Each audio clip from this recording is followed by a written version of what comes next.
Dearest, if you want to make your webcam look better, have you thought about losing your shirt? I mean, I could. Without further ado, let us get into session 63 of this campaign. Is that... Yeah, 63. Let's get into session 63 of this campaign. So You sure 63? So last we left off, the party arrived. You sure 62? Arrived in Druye and met up with Duggock, the current leader of the region, also known as Hugbear's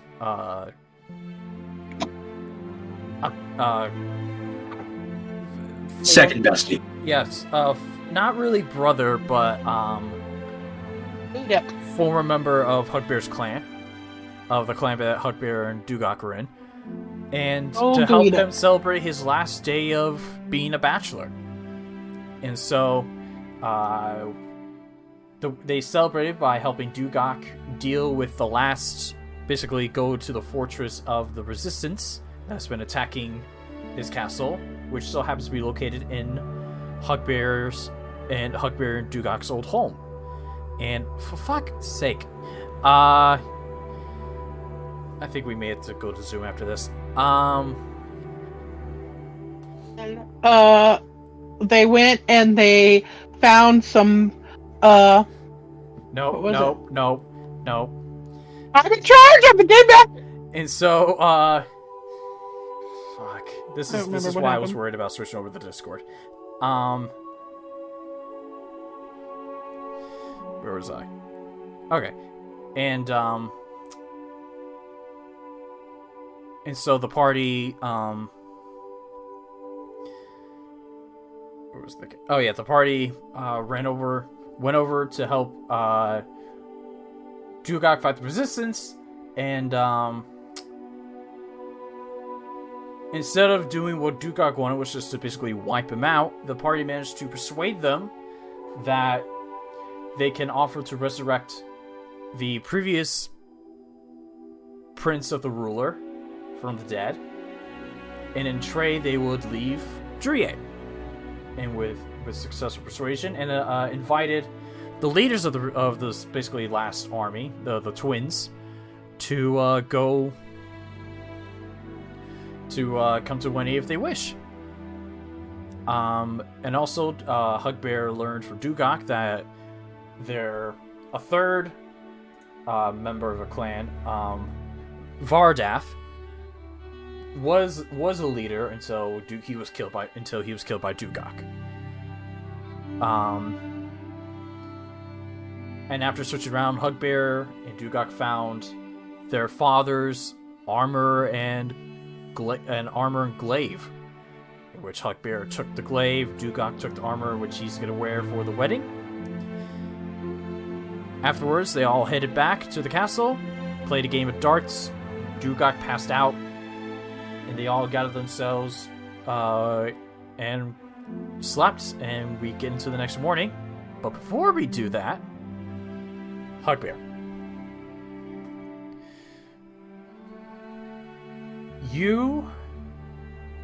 while sleeping, you dream, you find yourself in a field of sorts. And you look around and you observe and you look more into details of the ground and you realize, no, this isn't just a field. This was an overgrown battlefield. Whatever was left of a battlefield, and now it's overgrown by nature. You turn and you see a large figure about your height. You recognize to be Father. Easy goes. My dad? Did somebody kill me in the middle of the thing? They better not, because I would be disappointed if they did. Well, I know for a fact you're dead. No, I'm pretty sure this is a dream. And I take it you found the Netherbane?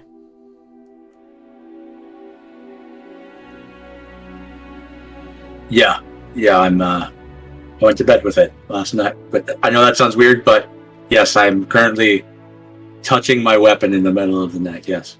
Yeah, there's no judging. It's a beautiful weapon. It did this. It brought me here. I know it. There were stories and legends, but this.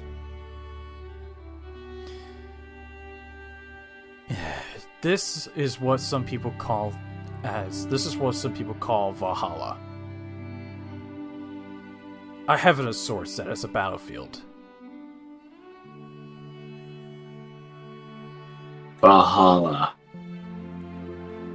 Do you get to fight every day here? Essentially, yeah. And it's not just me. And he steps aside, looks behind himself. You look and you see there's other larger sized creatures fighting off various monsters and beasts and humanoids. All seem to have a good time. All those that you see down there, previous wielders of that blade.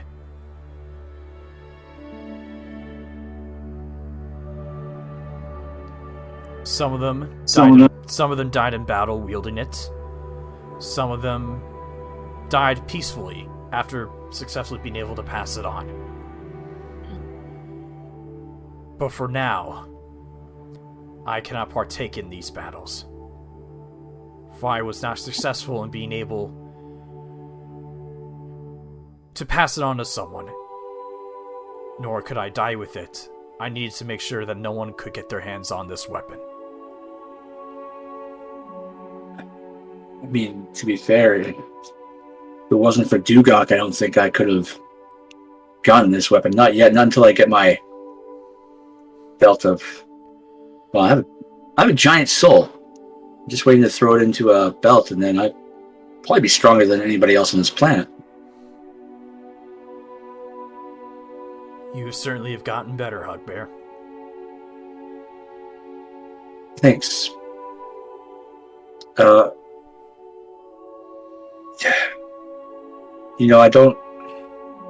don't actually know how you died.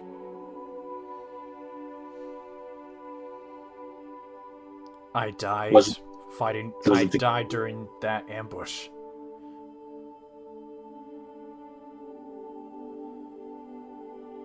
Do you know? I mean, it happened so quickly, and so many of us were just dragged off.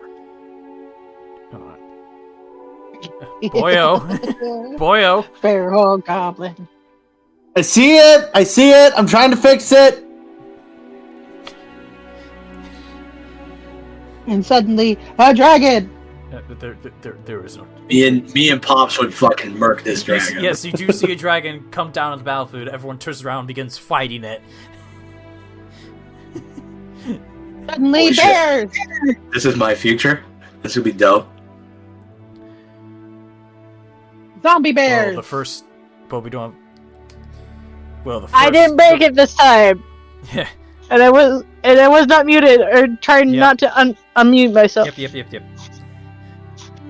Ow, fuck. Zombie bears. Zombie bears. There's some motherfucking zombie bears. So, zombie the bears. first thing... Zombie bears. There, at least I'm back in place while Okay, I fix cool, thank this. you. Listen.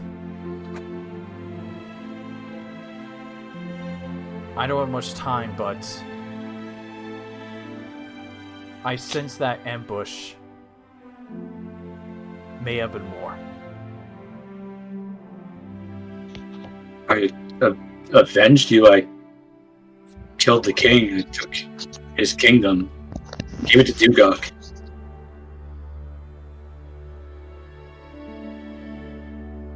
I'm uncertain if that ruler had any involvement. Well, that's a tough thing that I fucking murdered him and was probably instrumental in his son's death.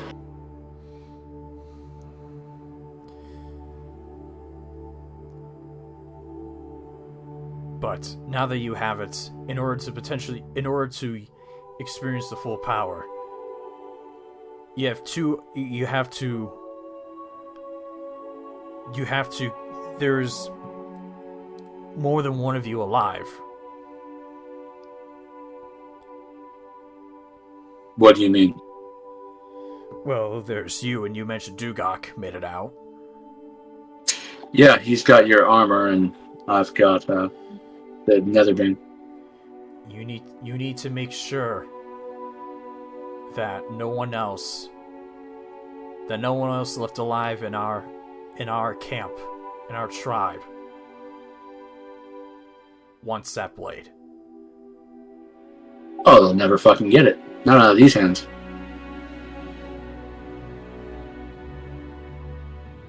Why? Who do you think might be after it?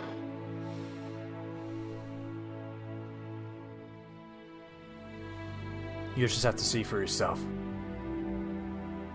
But, just one last thing. There will be choices that you're going to have to make. If you make the right choices,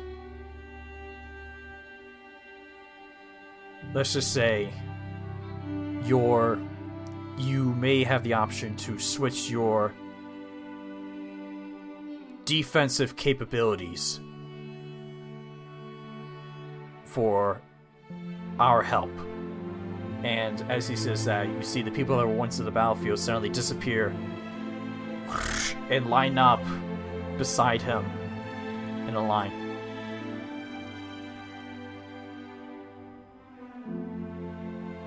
You Hello? could summon us in battle, and we could help you. But that is up to you.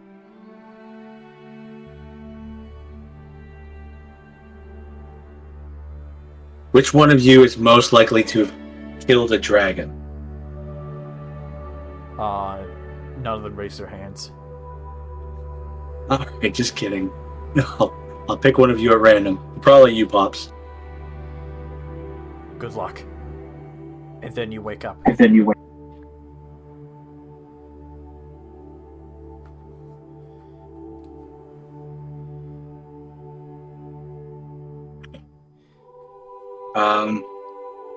Just clutching the blade.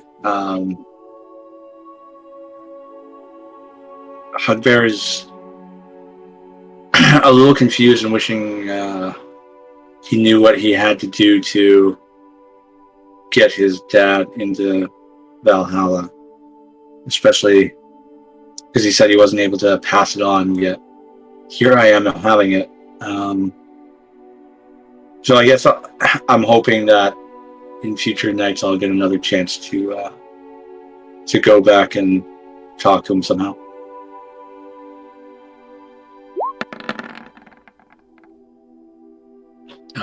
But otherwise, yeah, Hugbear will exit his tent and look for the party. Cool. I sent you a Discord message. Keep it to yourself.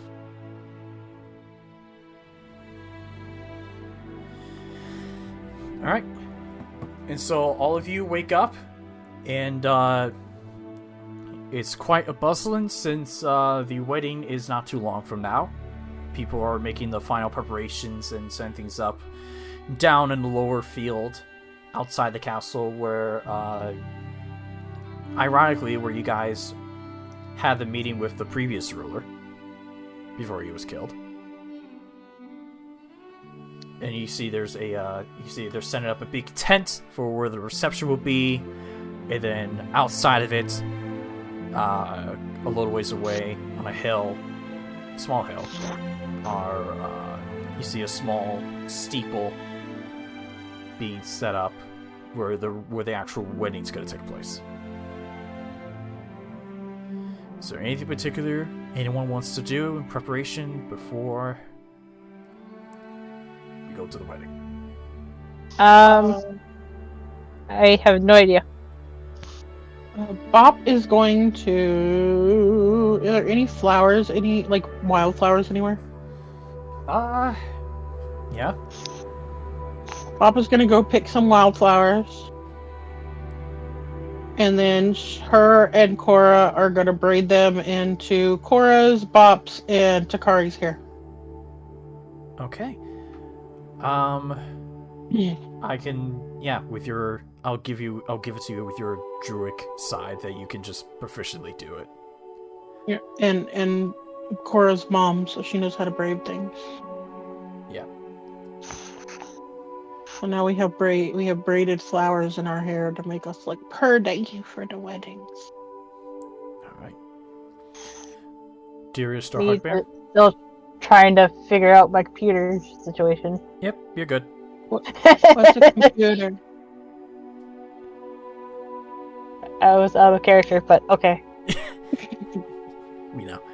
Dearest and Hugbear, anything in particular that you guys want to do? I rolled a couple of D100s earlier. Okay. Somewhere above 50, somewhere over 30 or 50. So either way, my hair should look thicker. Oh. You forgot. Let me, where were those rules?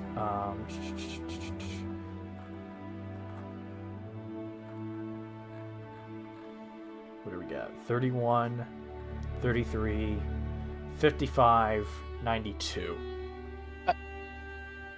No real change. What the fuck do I have to roll? You have to roll under a 50. What was the 31 and the 30? Yeah, you have 2 successes, but also 2 failures. This is the Bell of Dwarven Kind, right? Yeah, at least 4 days have passed. Right, but okay, I see where you're going. Yeah. There's a little bit more of a thickness to you, but not much. Thickness to you? There's a thickness to me. Thickness. To your beard. 6 C's. 6 C's. To your beard that is on your face. He's thick. With my Looking a little thick. A fluffiness. extra thickness, I look far more distinguished, and I just brush it and get myself looking nice because I understand that this is a formal fucking event. Bob also puts on her pretty purple dress. Okay. Dearest Takari always looks good. has a nice-ish dress on. Alright. Brain is also not working very well. Dearest always looks good. So, however, he is going to try and find the groom before the wedding. Okay. So you can find him during this time, yeah? Wonderful. Flat out go. So, nervous about your big day?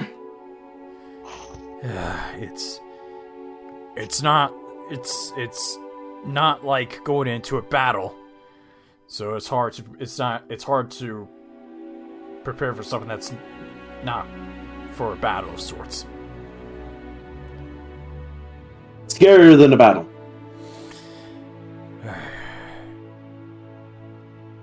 All it is one day for the rest of your life. What you do after is up to you. Just make sure this one's good for her. Right. Because it's important to her as it is important to me. Oh no, I'm a firm believer in the happy wife, happy life. Who gives a shit about your happiness when she's happy?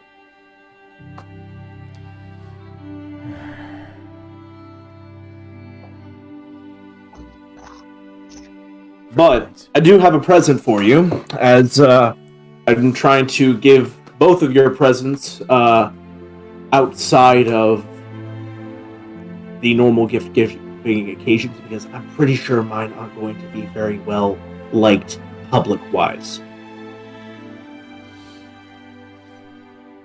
And with that, Dearest is going to reach into his little bag of holding on the side and pull out the Horn of Blasting and hand it to him.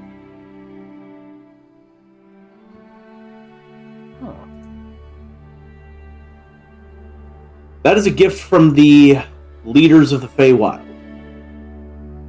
From the Silly Court. Feywild? Huh. I heard you guys went on a trip or two. I've been on one. They've been on, I think, two. Okay.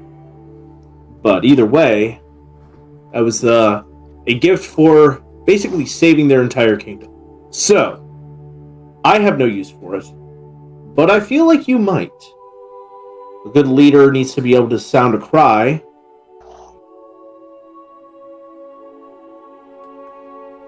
Oh, much appreciated. Thank you, Dearest, right? Yes, Dearest. And he's going to pocket the Horn of Blasting. Now, if you don't mind, I'm going to go give my present to your soon-to-be wife.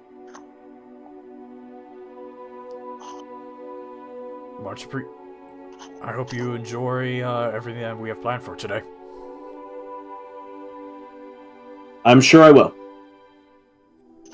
And with that, he is going to go try to find the future. Make a investigation or perception check.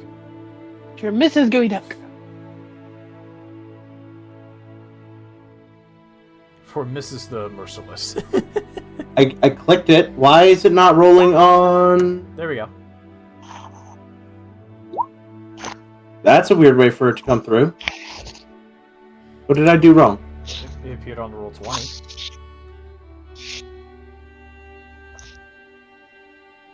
It did appear on roll 20. I'm just used to the die showing up on roll 20. So, oh no.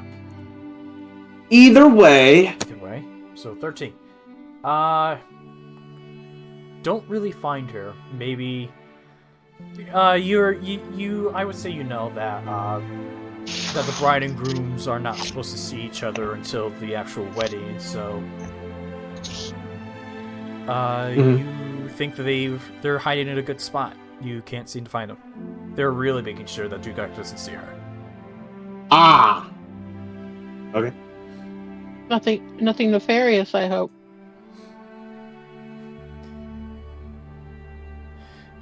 Dearest, as you're walking about, you hear in your head, "Well, that was certainly nice of you.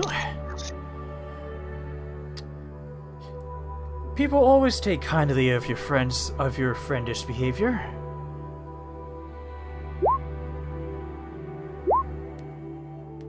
He's gonna look around calmly this time. You do not see anyone.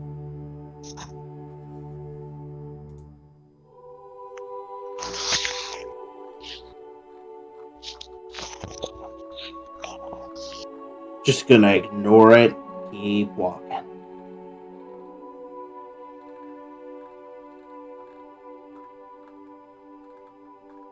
All the while, basically just chanting in his head. It's just in your head. You need sleep or something. Just. Okay. Alright. And with that, everyone gathers at gathers around this steeple/venue, and in which you can see where do you guys stand? Do you stand on the side of the groom or of the bride?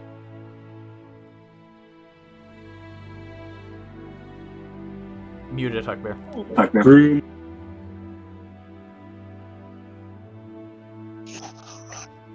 Either side. I don't know. Wherever the group is going.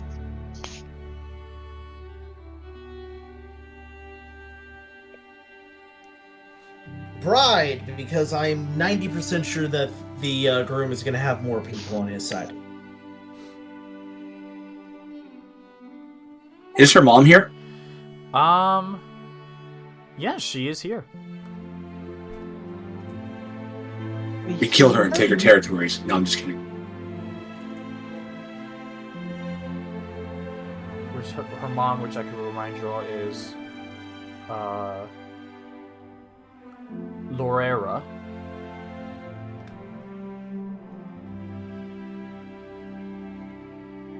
Do we see her? Yes, you do see her. Okay. Would she be considered queen of Jesmium? She is the current ruler of Jesmium, yes. You I mean, but helped, ruler you helped doesn't assure mean- that. Ruler doesn't mean queen because we're not kings and queens. We're just rulers. All right, fair enough. Ruler of Jasmine. Good to know. Oh. Alright. Hugbear, I'm presuming you stand on Duggock's side? Yeah. Okay. And when you stand there, you see there's other, you see soldiers of higher ranks there. And also you see the twins. The twins are at the wedding. I give them a small wave, and I just kind of look at Duggock. I'm like, you need more friends. And he gives like a shrug of like, I don't know what to do. Maybe if you stop killing them. And so eventually people look down and you see Heletris walking up the hill in this white, elegant dress, carrying a bouquet of flowers, as she slowly walks up to this venue. And is Duggock crying yet?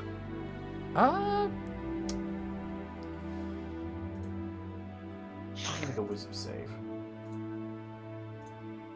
You're crazy.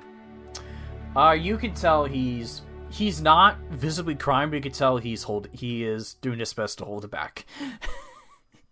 I stomp on his foot as stealthily as I can. No, I'm not crying. My eyes are just wet. Unfortunately, you are outside of this venue. You are not right He's next the best to man. Oh yeah, that is right. I'm right beside him, I'm sure. Yeah, I forgot. What? Go ahead and make a make a stealth check.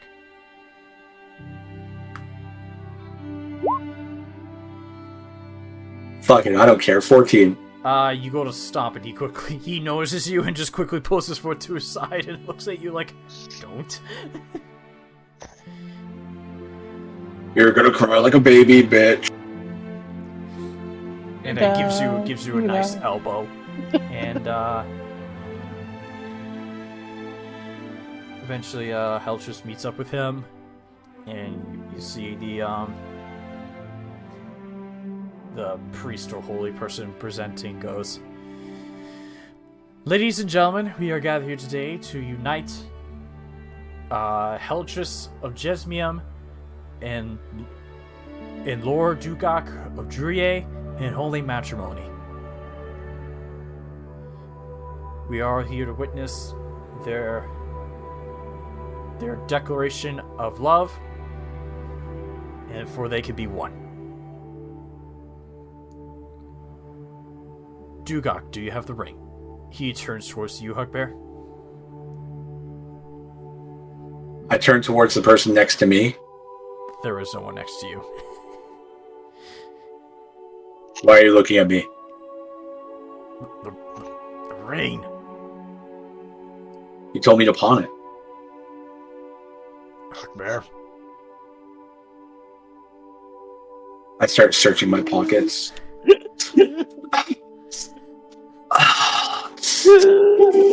I summon my echo. My echo starts patting my pockets.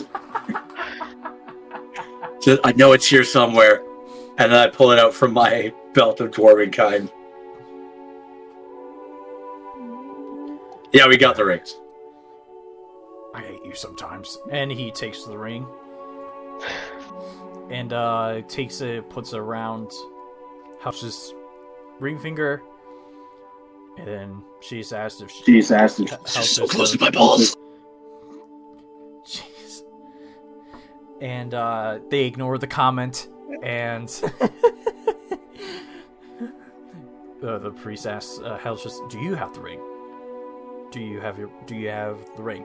And she looks over to her mother. Her mother pulls out the ring and gives it to Heletris, and she turns over and puts the ring on Duggock. And the priest goes, unless anyone present has an objection to this unite of marriage, Duggock quickly grabs your hand and throws it down. I'm gonna say I throw a rock at Hugbear. With no objections in mind, I now pronounce you husband and wife.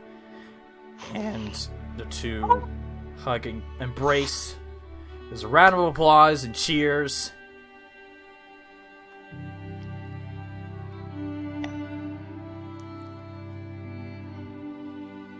And you see Duggock goes, "Thank you everyone for coming and helping support this marriage.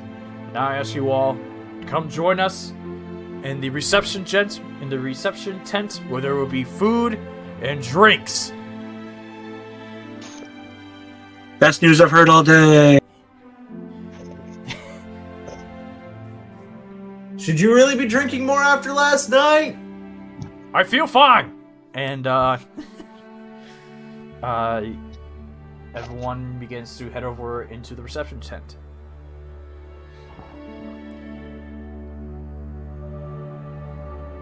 Can I get a look at the ring she got for him? Like, anything special about it? It's just, the ring is more of a similar style as his, maybe a little more tarnished, but there is a diamond on it, small diamond. Hugbear, I need you to make a wisdom saving throw.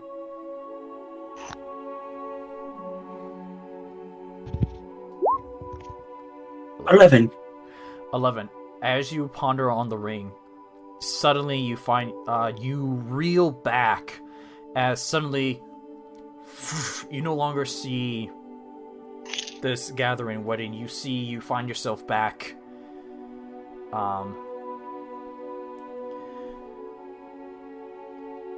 you find yourself back in the tribe camp, your home. You look around, and everything looks as it was back then. And you look around inside your tent, looking at where your belongings were, and you realize what day it was. You hear a war cry, and you step out of the tent, and you find the battle commencing. And so you begin, and you remember...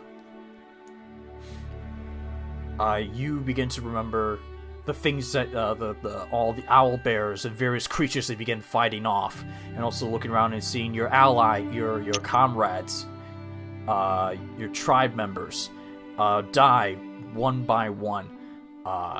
You last remember Father going into his tent. You look back and you see animals coming in and out, covered in blood.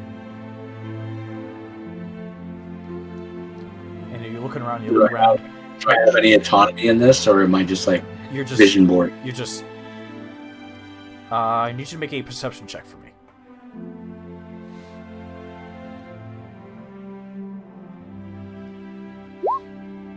$14. You look around and you're seeing faces, but as you're looking, you feel like you're not seeing someone. You're looking around and you recognize all the faces. Something's off. Something's not right. And then you reel back, find yourself back and walking away from the venue.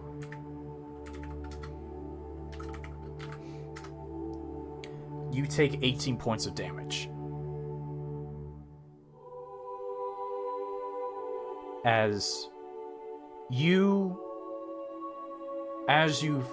feel, you wipe the blood off from your nose, you feel that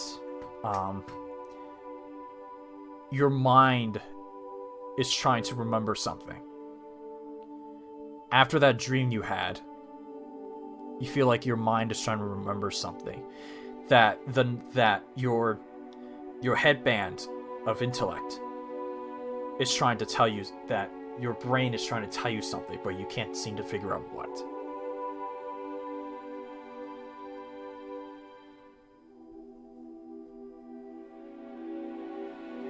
Your mic is gone. Hugbear, if anybody is watching as he wipes the blood away, he just kind of smiles about it, and anybody looking at him is like, "Oh, there must be books around. I'm fucking allergic."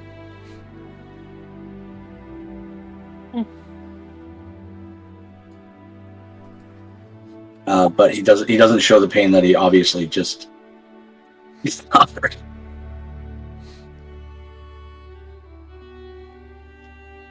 Looking at the ring some more, Hugbear is going to ask quietly to his friends if anybody can check their rings, just to make sure that there's no foul play about.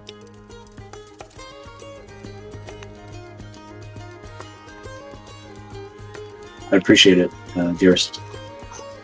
I don't think they would, but I just have a weird feeling.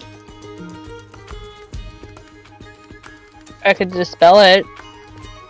Whatever. Well, we don't know if there's a spell on it yet, but any sort of identify or even detect magic. I don't have that spell prepared. I do. So, you're going to cast Detect Magic?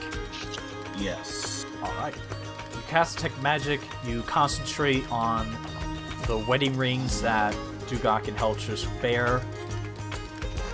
You don't sense anything off of them. They're just normal rings. They're just non-magical rings. Alright. Do I see anything abnormal that the others wouldn't be able to see? Nope. Alright. Any pings of magic off the twins? You do sense there's some stored magic within them. But you can't really identify what it is. Both of them, or just one of the rings? Both of them.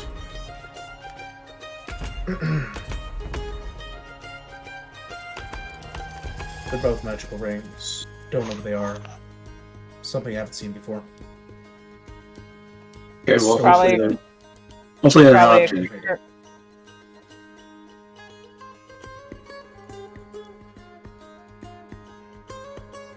But the rings aren't magical. It's good to They know. are. The ring. No, I thought you said the twins are. The twins have magic. You sense the twins have.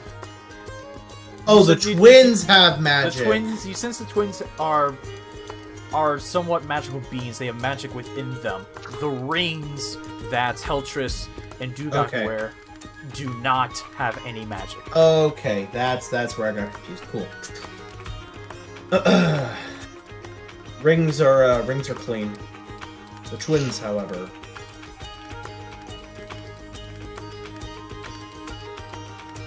Well, we knew they were special. Hopefully they're not planning anything. Just being innately magical would kick out our entire party. But they are in fact what they say to be. I'm looking at them right now, and they don't have any kind of illusions over them. So. Great. So no dragons about either then. Not at the moment, at least. Excellent. I'd be able to see through it.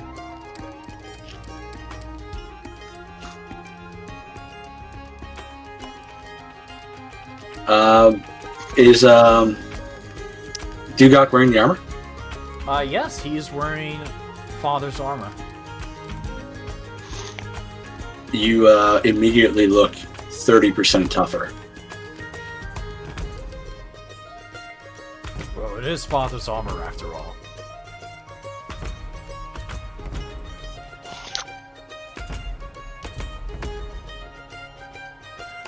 You wear it well.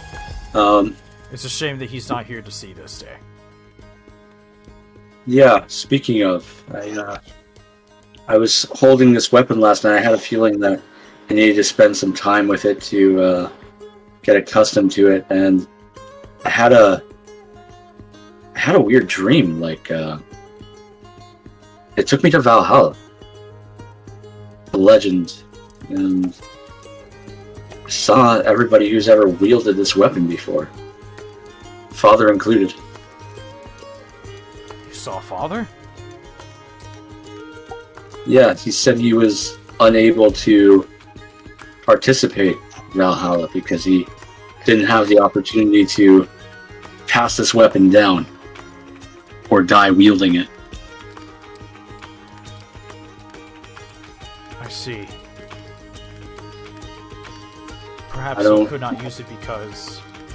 Perhaps he did not die with it because he was storing it.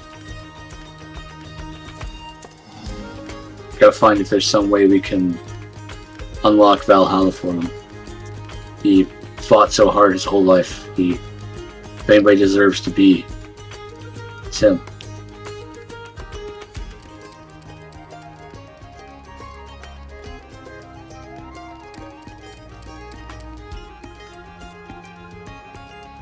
We'll see. Yeah. But yeah, I saw him, and he said that there were decisions that would have to be made coming up. And if I see him again, I'll pass along a message if you wish. Please do. Anything in particular? Want him to, like, hey, dickhead, remember that time you grounded me? I don't know. Anything? You know that wasn't my fault. That was you. Yeah, I know. It was hilarious, though. Well, just tell him that, just tell him that Drurier's in better hands. I will do. Let him know that those who survived have thrived.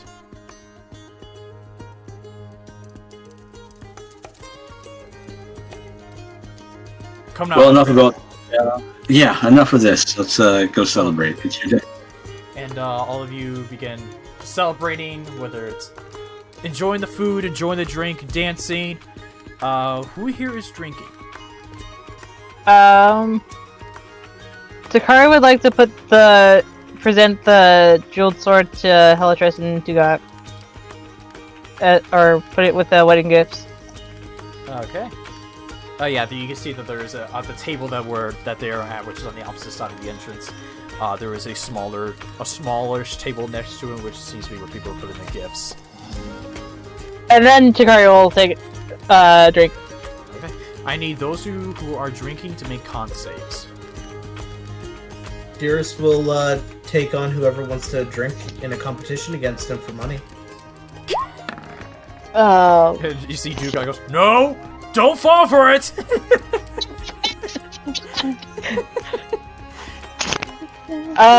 Mine did roll on normal. 19, you're safe.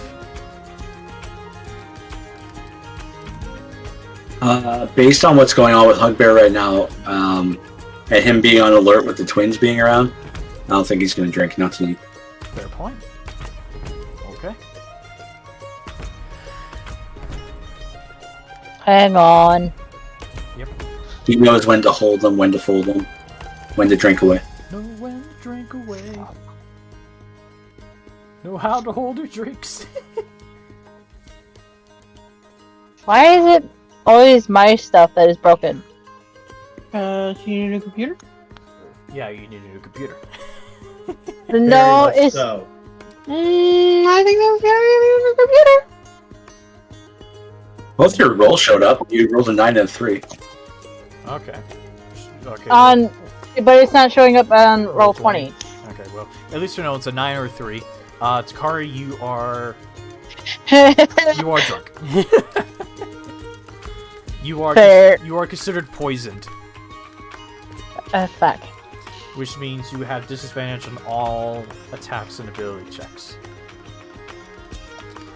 Oh, fuck. So just keep that in mind. I'm poisoned.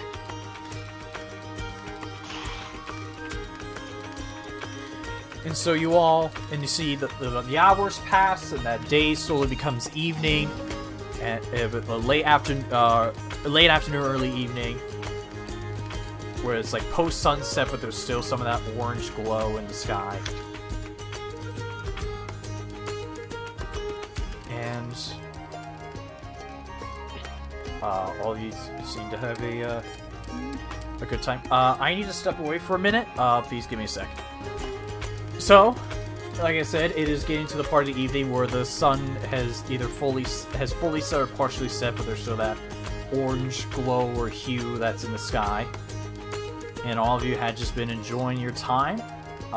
During the night, relatively for those who drank, Bop has held it in quite well. Seems to be getting great to drinking.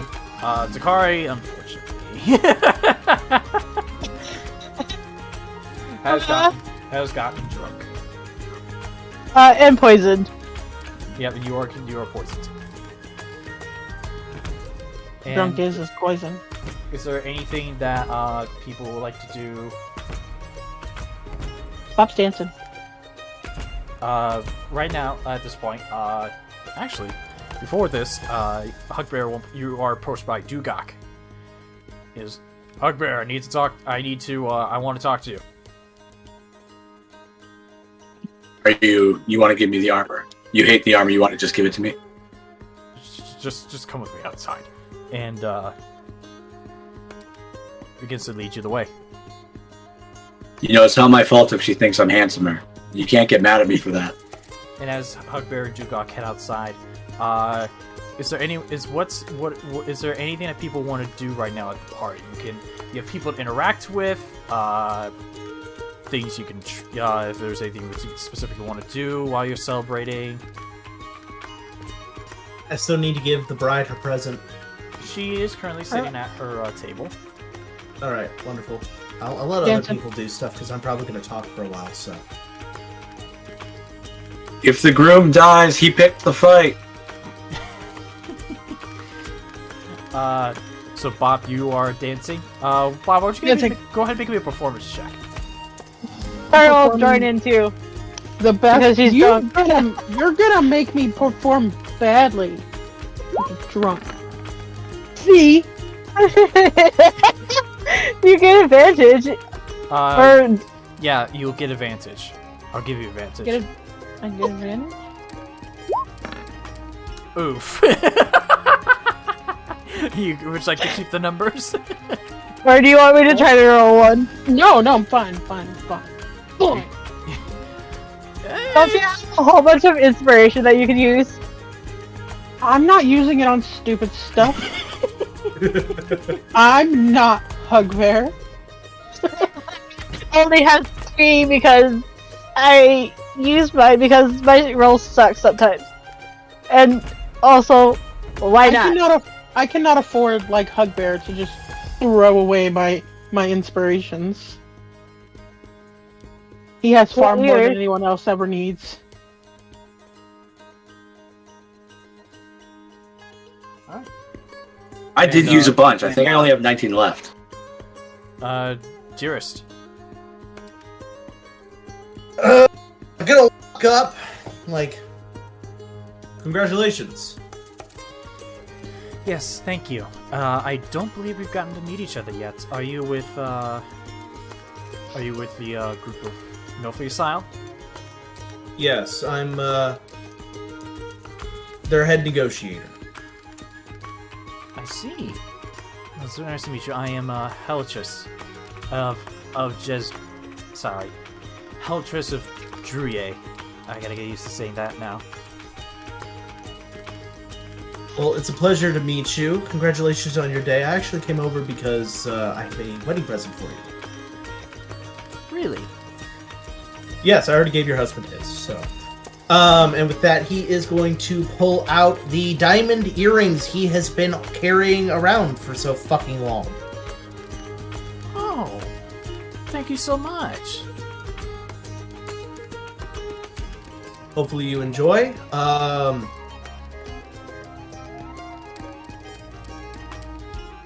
It was a beautiful service.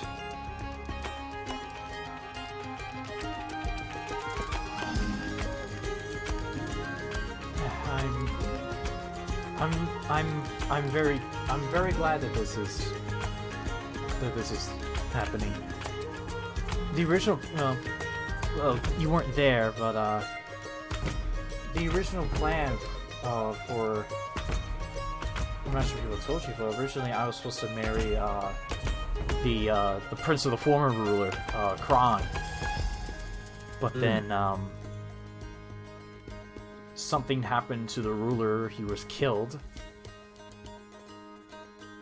and then the prince was, the ruler was killed by Hugbear, and the prince was knocked out and captured. He was imprisoned until. I believe you've been told what happened to him. Oh, yes, I'm bringing him back to life after the service is back. What? Yeah, that was the deal, is to making sure that there was no more bloodshed. I'll be bringing him back to life, and he'll be exiled. And you hear one of the twins goes, "That's why we're here! Yeah, he told us he can bring back the prince and we can just go away." I see. So you're a necromancer? No. I'm a bard. Oh. That's very kind of you. It's strange, I know. Well, we can see about this tomorrow. Oh, I'll actually be taking care of that tonight before the end of the day, as I promised. However,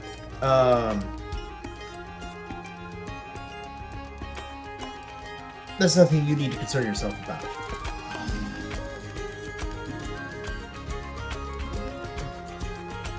Okay, so we can.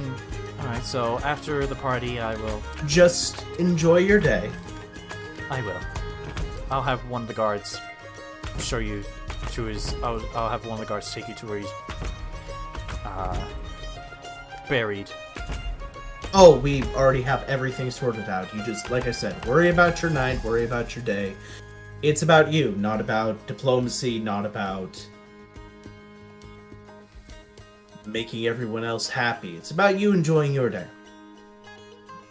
Thank you for making sure that everyone has a good time. Of course, that's what I'm here for. Here's our cake.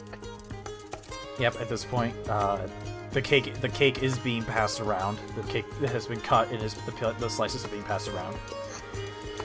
Meanwhile, outside the tent, Hugbear, you and Duggock stand outside.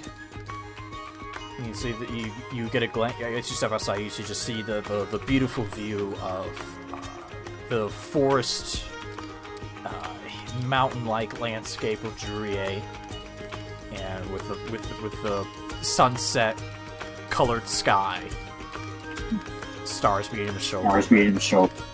It's beautiful. I hope you didn't call me out here to make it. I won't do it. No, I'm already married. That's fair. You are off the table. But I actually wanted to talk to you about something. And he was under the table. Watching. Yeah. What's up? What if you stayed here in Jurier? Like this will be my kingdom? No, you would be I would still be ruler, but you would be head of the army. You don't have to worry about Northly Style or your friends. You can just leave that all behind. And you can work for me. It's all working for when I'm currently the ruler of my own city. Well, I personally think that you and I together, no one can stop us. Well, to be fair, my friend, my friend Dearest there could teleport me here anytime, and I can continue ruling in my city and be here in a flash anytime you needed help. I expect you're planning on taking over this continent, are you? Because I kind of already did that. No. I'm just planning. I'm just looking to have I would like to have a stronger force. In case anything were to happen, like what happened with those giants. Glad we weren't attacked, but we need to make sure that doesn't happen to us. I totally understand. In fact, I was thinking when we go to fight this dragon, you were in our city. You met Arle, right? I don't recall. He was the pseudo leader before we showed up. He was taking care of Bob. He kind of put us on the path of bringing together the continent. Turns out, Dragon, real dickhead, the one who ended up attacking the city and setting the giants on everybody. We're going to go fuck him up soon. And when we do that, especially if you're wearing that fancy armor, we could definitely use your help. I can certainly help you with that. And as he says that, you hear a voice in the distance going, "Don't listen to him!" You turn around, and both of you look, and you see coming out from the woods, dragging his great sword, standing 6'10", the gray-toned skin bandaged up around the lower torso. You see with a angry, vengeful, what do you call it? Face. Scowl. So, yeah, scowl. Thank you. You see Vardoth. Well, holy fuck! I thought you were dead. Give me a sec here or something. What the fuck are you doing? Work. Piece of shit. There's no way to talk to me. Give me a sec here. Things are being stupid. Computer issues. Great. Come on. Where are you? Someday we will all have working computers. You know, not soon, but someday. There we go. So yeah, you see Vardoth standing in front of you. Hugbear, don't listen to him. And you see Duggock says, "No, you're supposed to be dead." I immediately try to grapple Duggock and say, "Hold. We want him alive." All right. So you pull. He goes to run. You see he gets to pull out his own great sword. He gets to walk over. You grab him on the shoulder. Hugbear, he tried to bring down Druye. He tried to kill me. He needs to die. And you see if Vardoth says, "You don't deserve to be leader, you piece of shit." The beautiful thing about this is that if either of you kills one another, I will kill the person left alive. So you're both going to stop. And we're going to go talk to my friend Dearest, who can get to the bottom of this. And you see, Duggock says, Hugbear, we need to kill him now. Vardoth, you're a man of honor. Will you put down your weapons if I promise your safety? No, Hugbear, I cannot. Duggock needs to die. Hey, Duggock, you gonna put your weapons down, or do we have to fight? You see Vardoth. Vardoth shouts, "I know what happened! that night? Sure, you start monologuing real quick. I know what happened that night. When those monsters ambushed our camp. When everyone died and Father died. Hugbear pops out his echo just in case. You pop out your echo.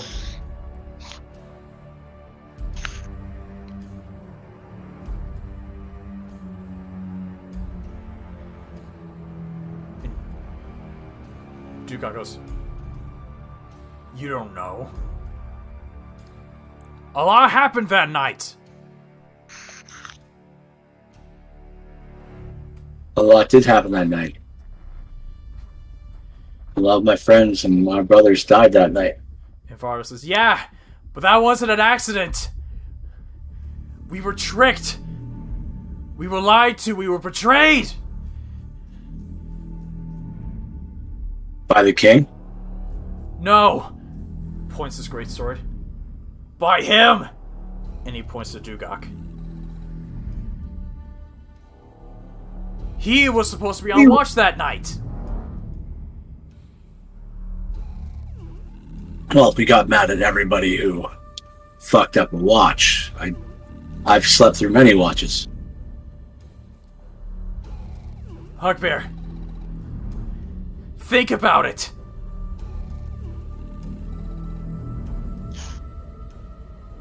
Well, I get that you're both trying to murder one another right now. I'm going to let you know that's not going to happen. And anybody who does die will just be brought back by my friend Dearest. So, fighting's useless. Hey, you guys want to talk to Dad?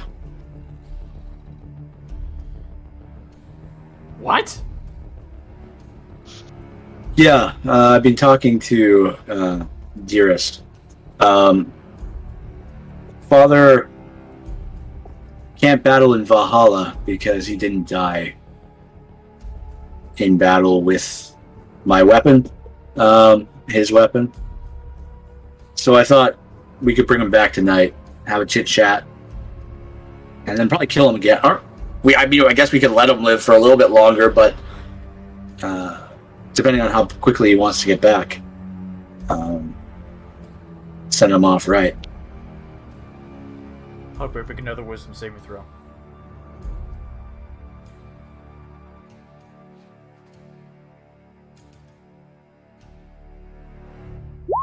Seven. Your mind reels back a bit, and again you find yourself at the camp, and you find yourself looking at a list of responsibilities, a list of chores, and you're looking through, and you see that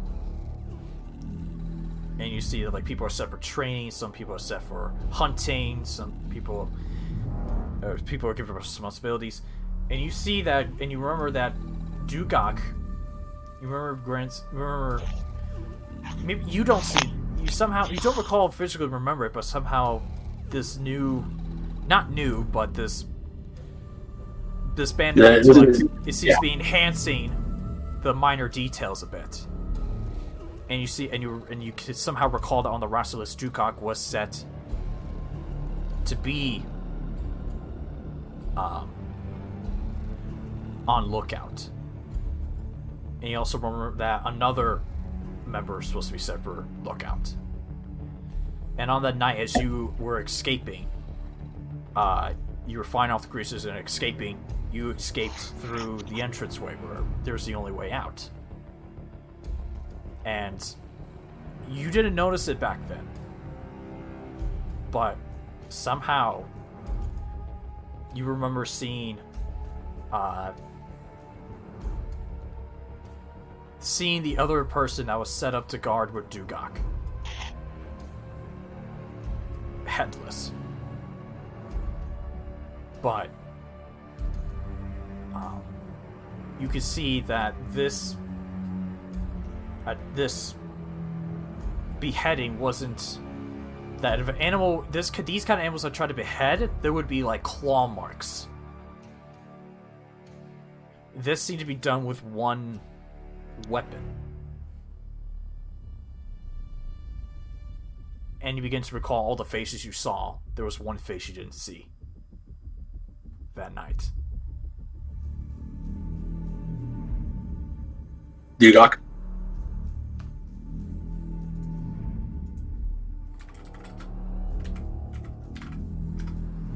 You take another 6 points of damage.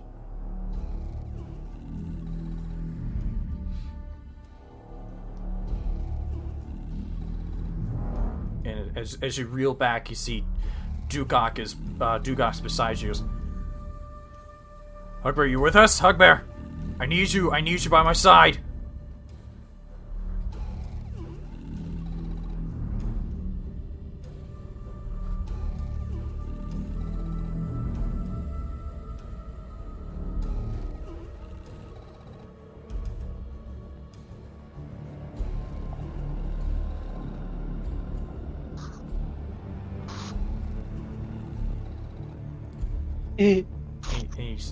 And you see Vardoff also says, "If Hugbear, if you're not gonna say anything in the next few seconds, I'm gonna start. Oh, hi. Sorry, I had to deal with my kids. Oh, okay, you're good."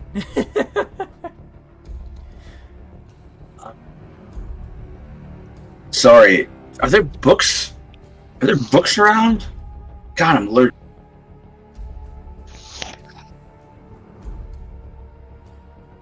Where were we? Hey, Duggock, where were you on? You were on watch, right? Yeah.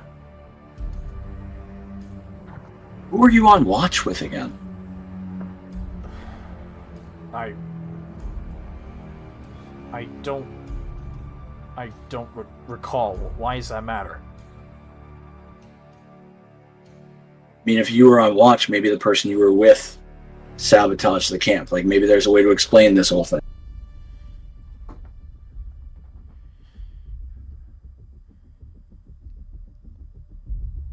I mean,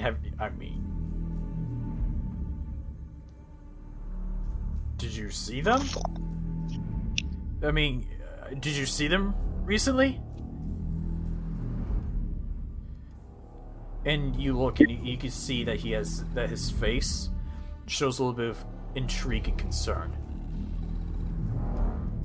Oh, you know, this old new weapon of mine, showing me all sorts of weird things, my friend.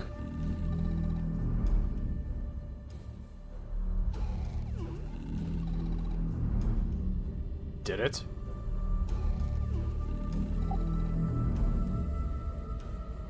Yeah, like I said, if you want to go talk with Dearest, we can all reason this out.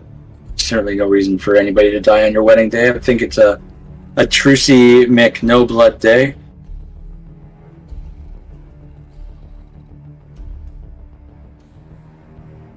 Hugbear, I do not trust him near my people. Trusted the twins.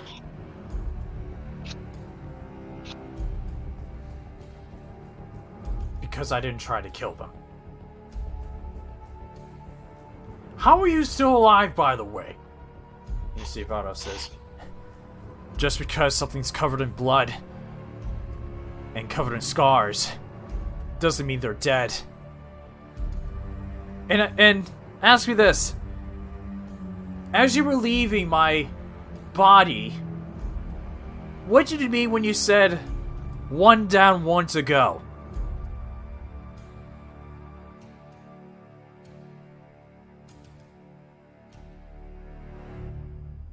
And you see this.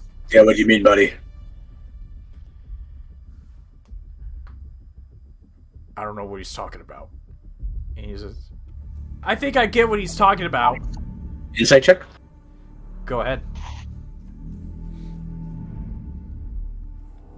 I'll use an inspiration. Go ahead. Fuck, it was almost a nat 20. Wow. I'm kind of dealing with brain pain and friends being. It's hard. It's hard. It's kind of hard. It's kind of hard to read on him right now. And you see, he says, "You're still jealous, aren't you, Duggock? You probably knew you were gonna get picked anyway. Shut it. You got jealous that out of the three of us, Father considered not you. Shut up. And so to make sure that you were gonna be the only candidate, you tried to seem victorious, didn't you, that night? I said shut up!" And he charges right in. Well, the second that he moves away from me, I'm going to punch him with my echo and use sent. All right, make an attack roll.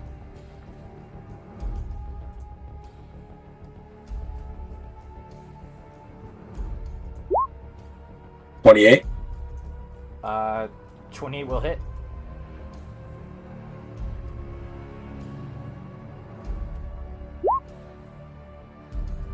$10 damage, and he's not moving anywhere. On Duggock? Yeah.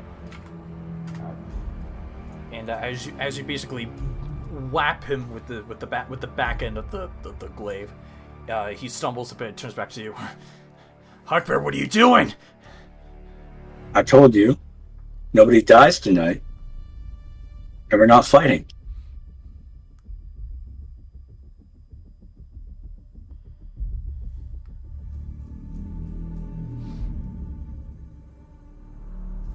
Everybody's going to talk to Father tonight.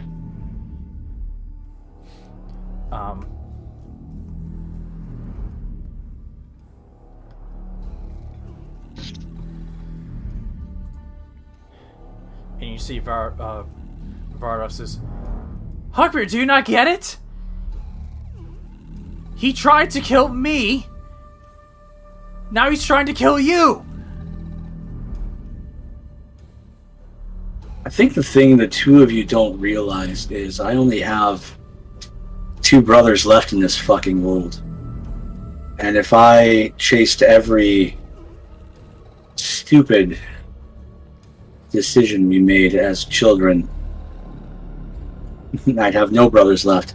I probably would have killed you both.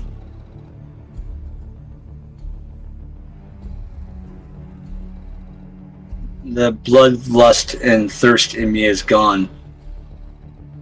That's not me anymore. But I care about his family and legacy. And if you did indeed try to steal that from Vardath and I, you will have a reckoning, and there will be there will be a good deal of pain, my friend, but you will atone, and we will move on. I need Bop, Dearest, and Takari to all make perception checks with disadvantage.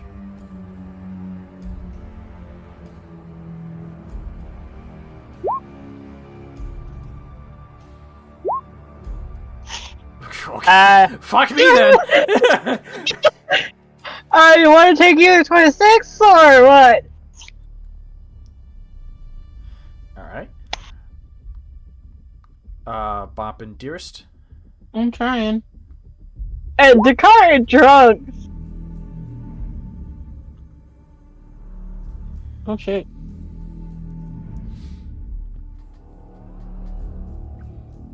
I rolled it. It didn't roll. It rolled in the thing. Okay, roll the DD Beyond. Yeah. What did you roll? 18. Any the lower ones at 18? Yeah. Okay.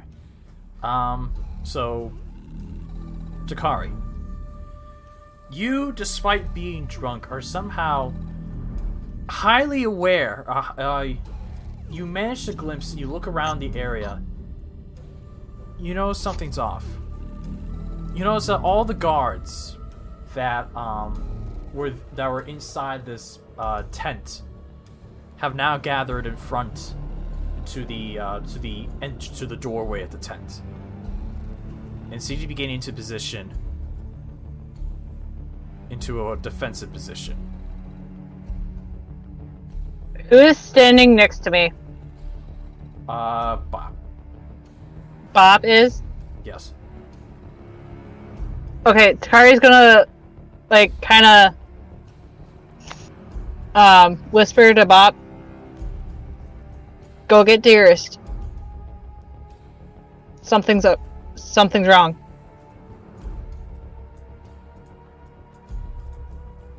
Okay.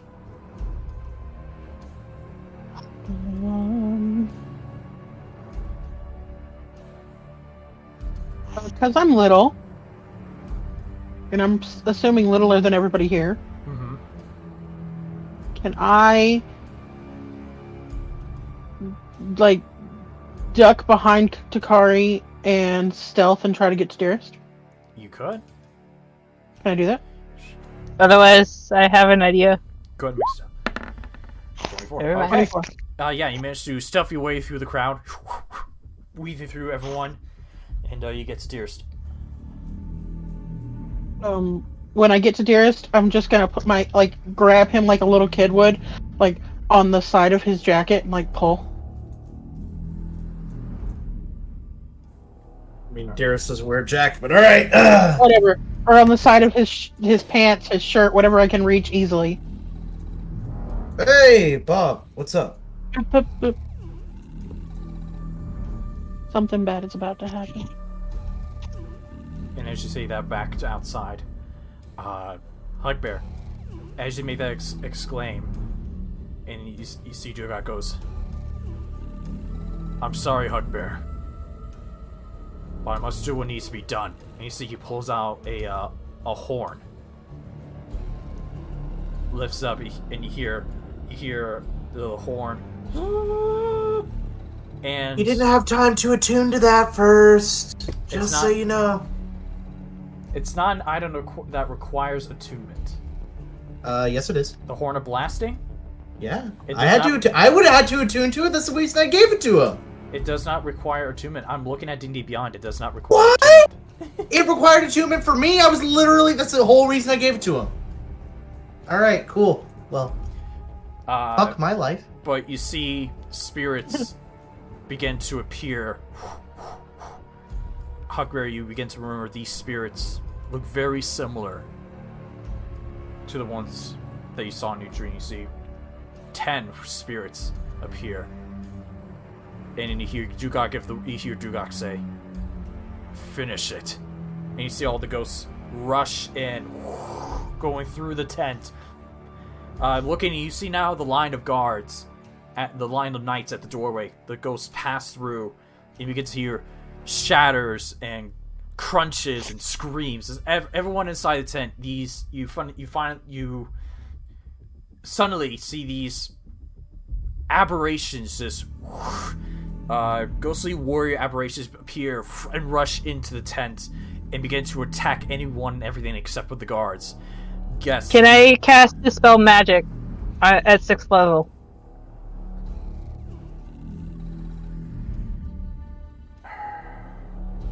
You So you cast Dispel Magic as you react to see these ghosts, but nothing happens.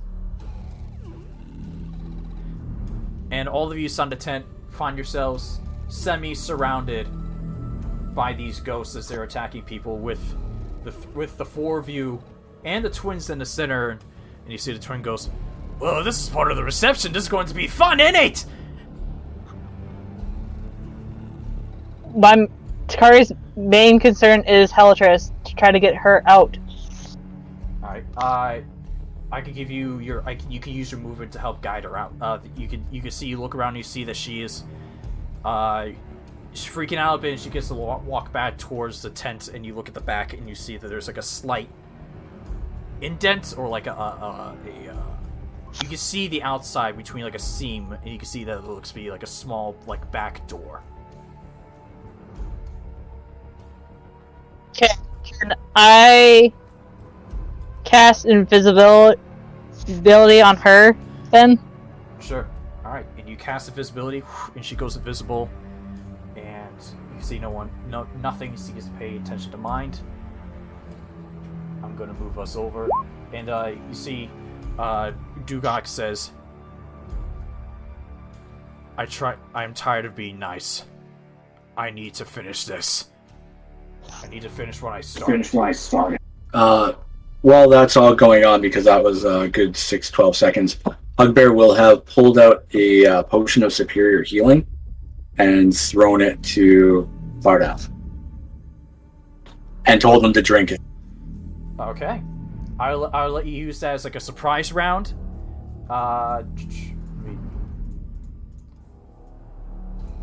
I'm gonna need everyone to click on their tokens and roll initiative. Dude.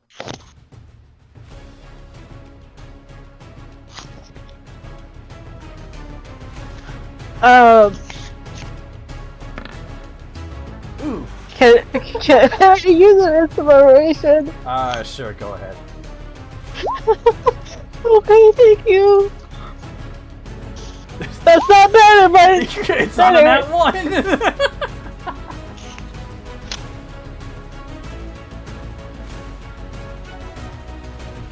All I can say is, with what I had planned, good thing you guys talked to the twins and got a peaceful negotiation.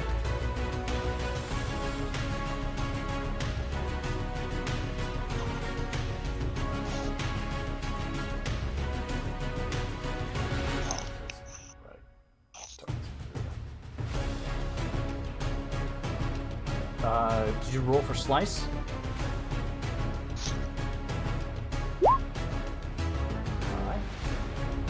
I did that a while ago. I love how you asked, and then half a second later it shows up.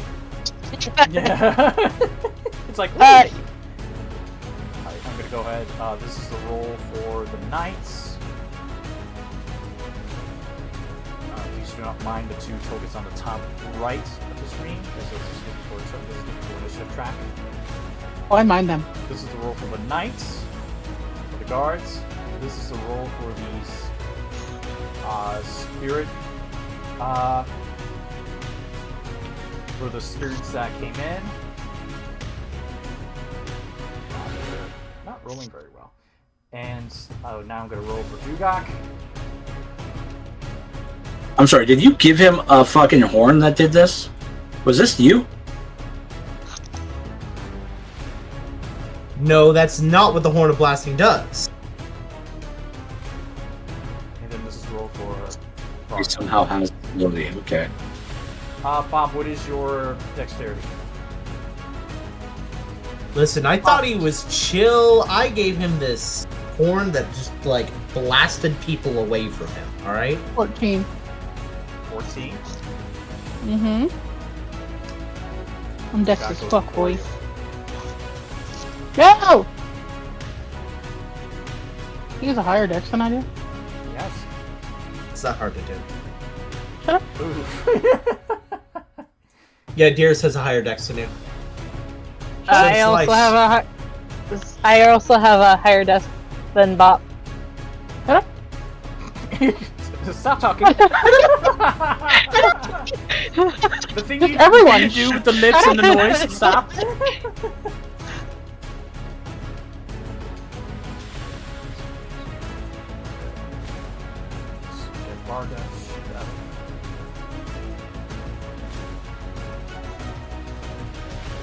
I'm doing lots And of this. Hugbear, before we get this, Hugbear, make a persuasion check for me. Aw, Dewey Duck.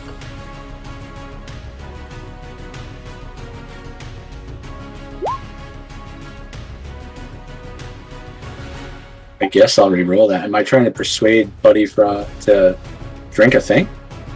Yeah.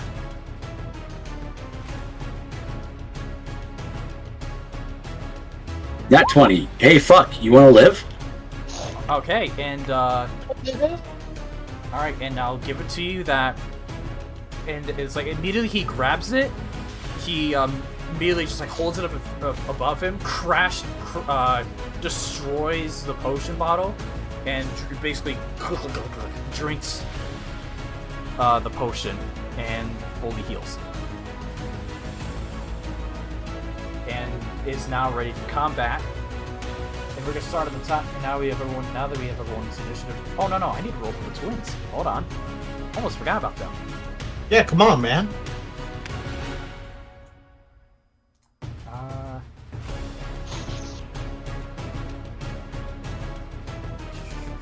Let's do this.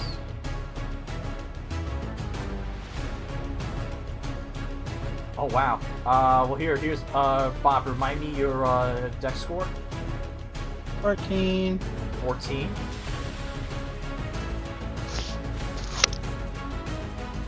There we go. The twins have a lower dex score. Finally. Which I'm gonna do this right now, just so they don't reach themselves 16.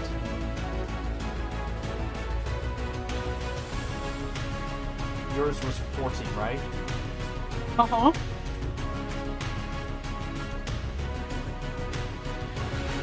Cool. Oh. Do you want to fix mine as well? Yeah. Oh, what's your dexterity score? My dexterity score is a 20. Oh, yeah, you're certainly faster.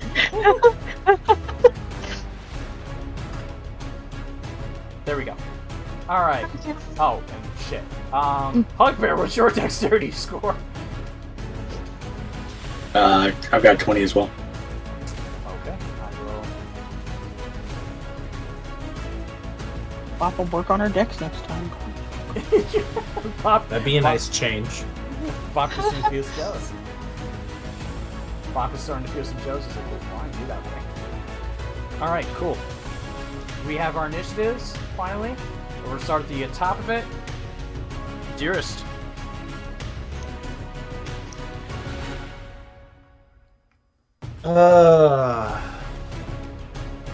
Okay, so the fuck are these? What are these? Those are the twins. Okay. What are these? Those are the Spirit Berserkers, I'll tell you. Okay, Spirit Berserkers. Cool. Okay, and these are knights? These are the knights. I'm literally just trying to understand what's what in this Yep, shit. you're good.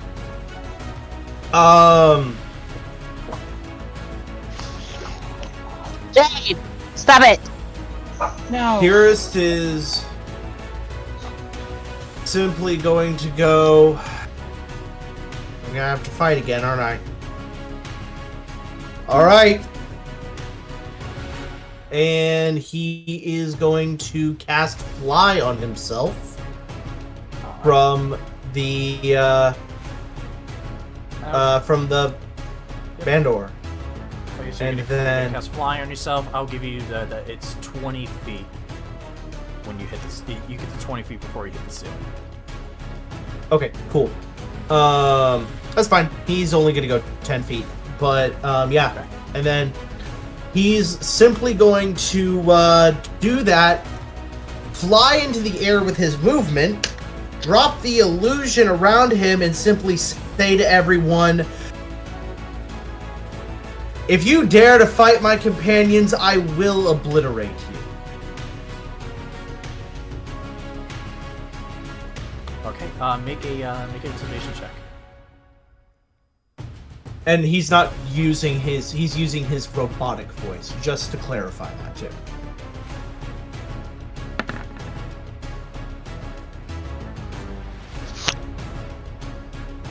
Okay. 19. Let me just.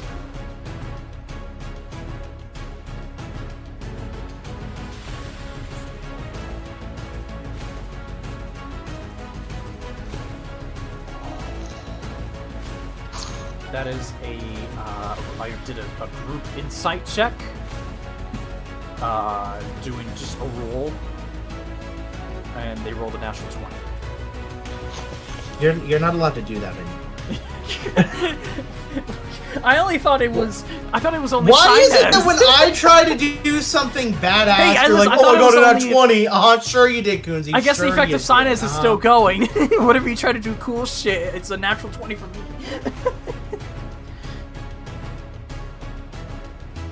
Alright, and I'll That's give you. fine. So that was your action to cast Fly. I'll say that was your bonus action to Intimidate. Yeah, that's all he's doing. Alright, that's all you're doing. You're 10 feet Yep. in the air. 10 feet in the air. Cool. Alright. Scroll this down a bit. Maybe it's not Duggock's turn. Duggock, angry at the situation, is going to run and try to charge at Vardath. When he goes to do that, I'm going to hit him again with my Echo and Sentinel. Go ahead.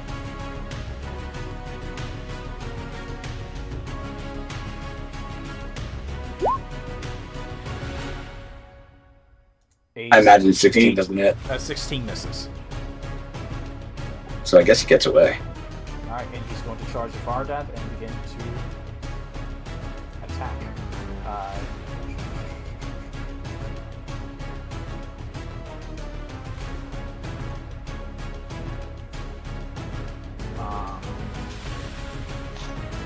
Actually first.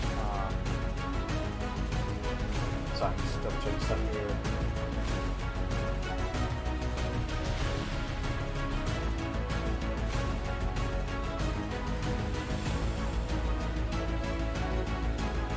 How many points of damage did you deal when you first used? You dealt 10. You dealt 10. 10, yeah, it was only 10.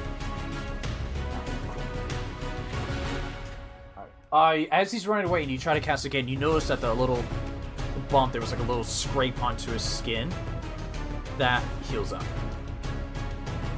As he charges in to attack Vardath. And he's going to attack him twice with his greatsword. First attack misses. Second attack hits, dealing 13 points of damage.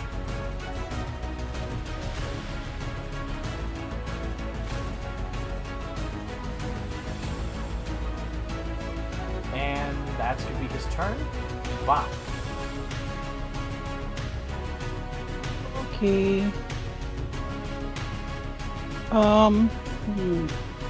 What to do? How about something new? Let's see, who's closest?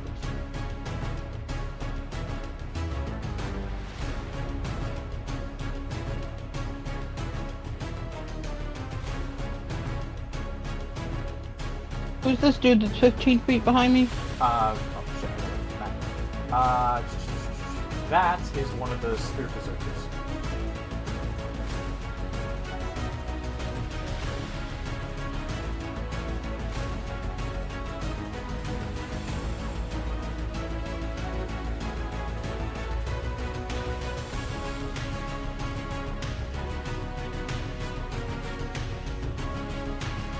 What you gonna do? Hold on. I'm gonna...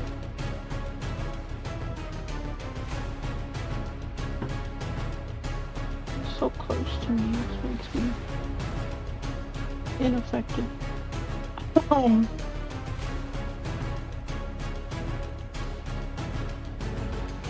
Guess I'll use my musket. Or maybe not. Hold on, I got spells. I forget I didn't have spells. Alright, so you pull out your gun. I do pull out my gun because I am going to use that at some point. But...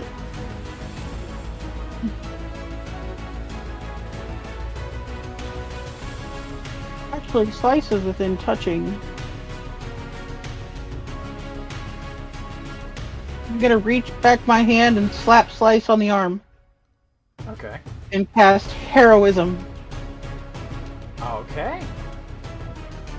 So I believe that gives him temporary hit points and immune to fear. Yep.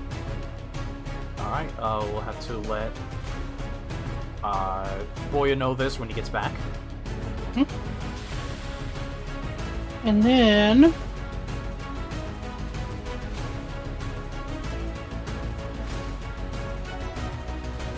I'm going to...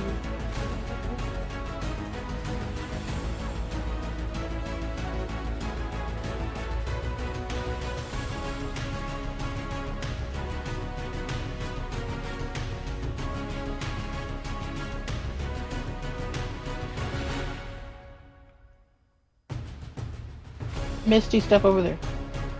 Alright. Go do that, you disappear and reappear. This is the first time I've done that. And then I'm gonna ready my gun in the next round. And That's it. alright, cool.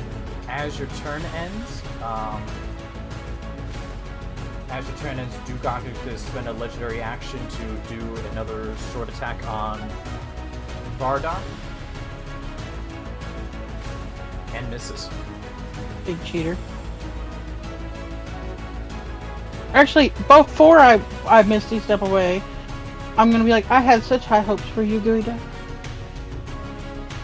Well, you don't know what's going on.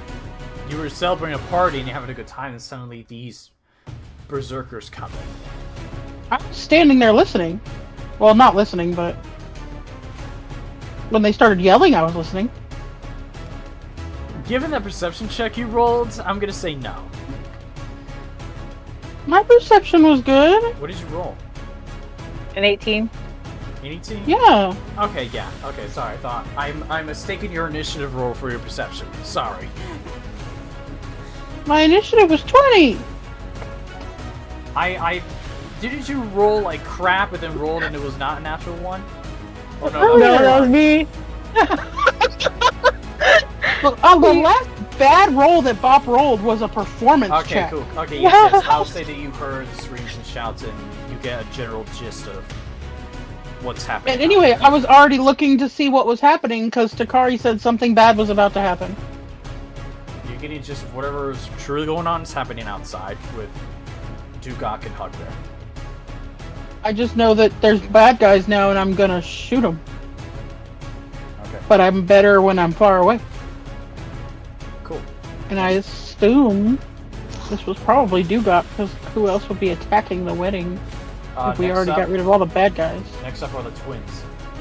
You know things. So you see both of them make a primal call.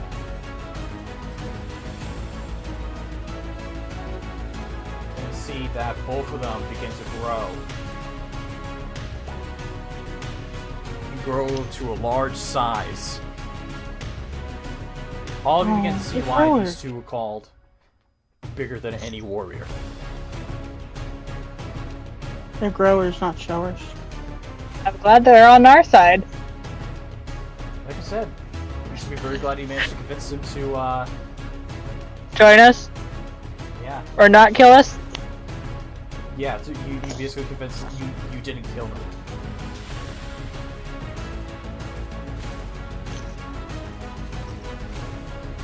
And, so here.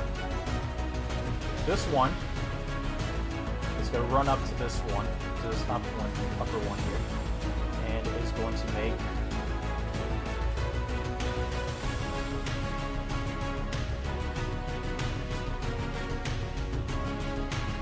going to make 3 attacks on this spirit. First attack hits, dealing 17 points of damage.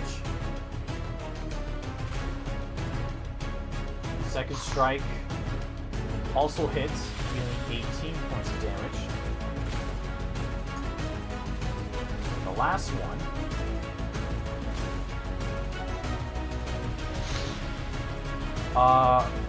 also hits for 14 for 21 points of damage. And you see that this spirit is sort of, after taking those 3 shots, you see the spirit sort of begin to like phase away a bit, but it's still holding on. And you see that this guy, this other twin looks at you, Takari, says, "Don't worry, my lady, I'll help you out," and runs out and attacks, begins to attack this spirit here, which hits. First attack hits for 11. Nope, don't subtract from the 11 points of damage. Second strike also hits for 7. And third attack hits for 21.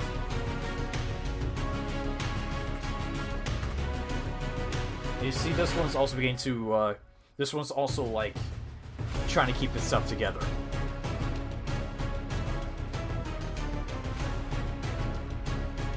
And he says, I gotta say, your friend Duggock, he has made a good party for us. I don't think this was intentional. And just as their turns end, Duggock is going to spend another... Actually, Duggock is going to spend... 2 legendary actions.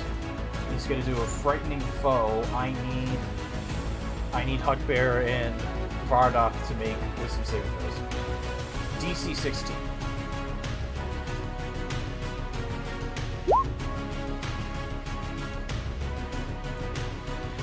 Succeed. Ooh, Vardoth fails. And Vardoth is now frightened. He is now frightened until the end of Duggock's turn.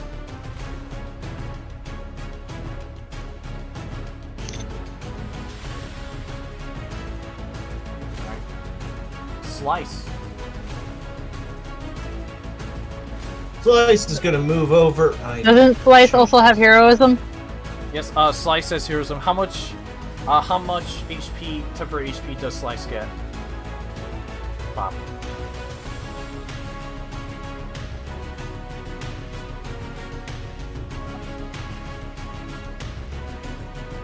How many temporary hit points does Slice get from heroism? I believe it's your wisdom modifier, or whatever you gain the spell from.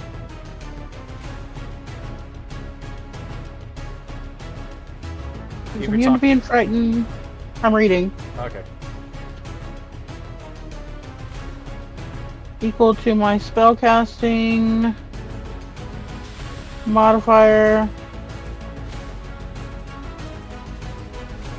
Which you should say, like, on the spell, on the list. 4. Plus 4? Yes. Okay, so Slice gets 4 temporary hit points. Alright, cool. It is immune to fear. Love it! Alright, so... bonus action. His arm is going to transform into a flaming sword. Okay, yep. And then he's going to attack this one he is next to. Go ahead, make your attacks.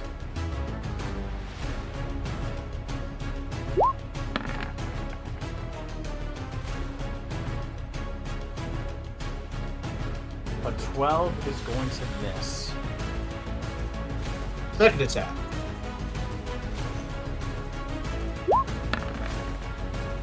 But a 19 will hit. There we go. Alright.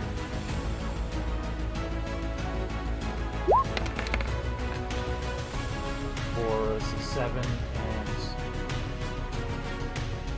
8, so 15 points of damage. Wonderful. And that is all he's going to do. Oh, actually, he's going to make that his unwavering mark. Okay, cool. So, got it. Alright. Hugbear. I'll be right back. Okay. Me? Little old me? Yes.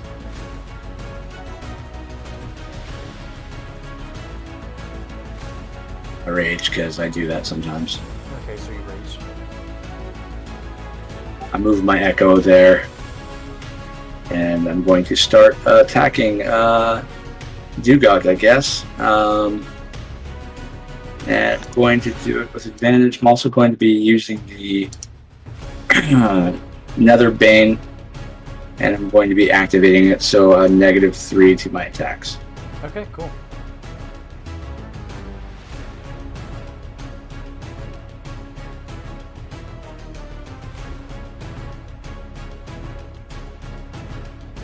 It's 22 to hit. I guess it'd be So 19. 19 is going to miss. Yeah, he's got big fancy fucking armor on. Yeah.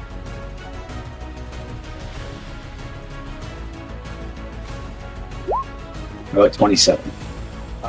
27 will hit. So, whew, so hold on, really? Yeah, 2d10. Holy shit! That's I forgot how powerful this was. So 33 total damage. All right. Okay, I'm gonna go for my third attack.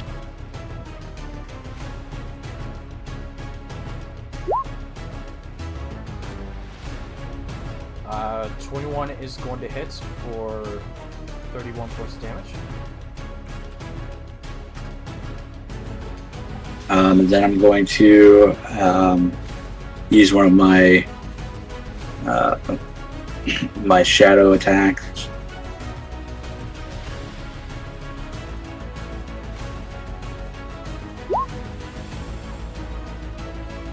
Alright, 27 will hit. So 35. I'm gonna action surge. Christ. Okay, go ahead.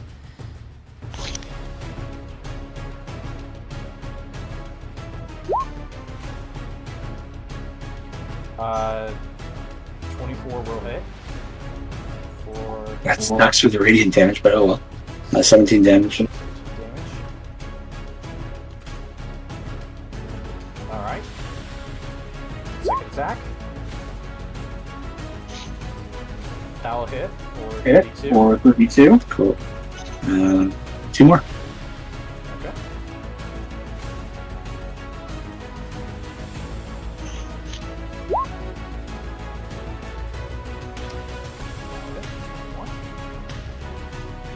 And another one from my echo. Go ahead.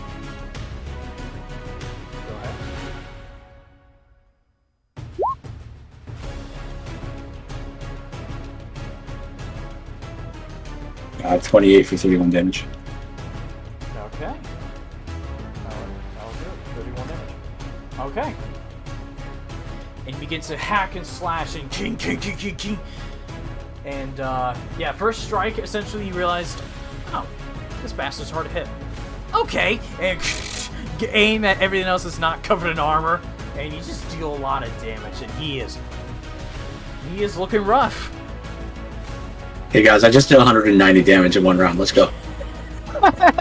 Disgusting.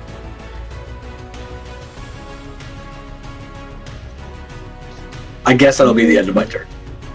Alright. It is Vardon's turn.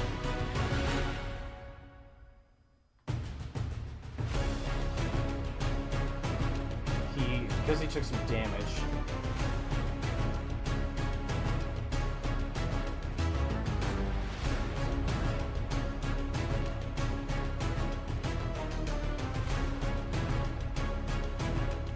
No, he's not gonna use it.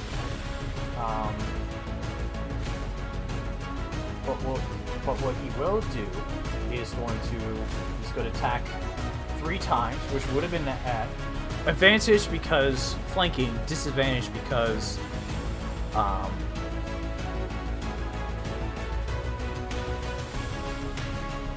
Afraid. disadvantage is afraid, so normal attacks. So first attack will hit. Is that here? That's not here. So yeah, he's going to hit for 22 points of damage.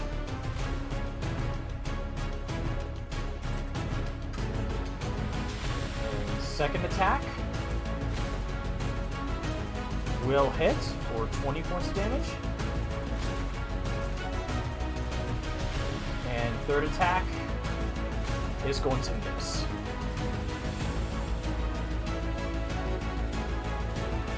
What I miss? Is anybody dead? Not yet. Next up are these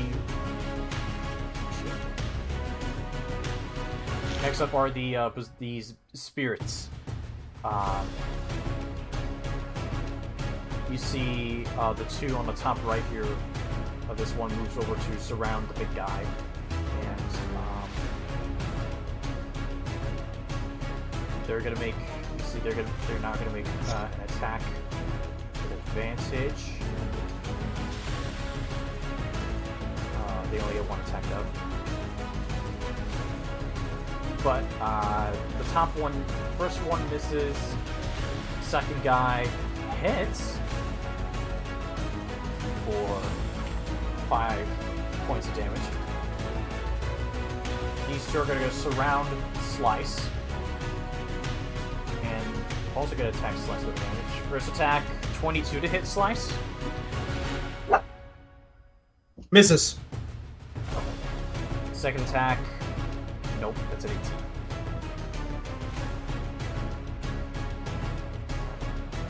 And now we look at the bottom of the screen, we see these four surround this big guy here. And we're going to attack, with it, which will hit. 9 points of damage. Second guy scores a natural 20, dealing 17 points of damage.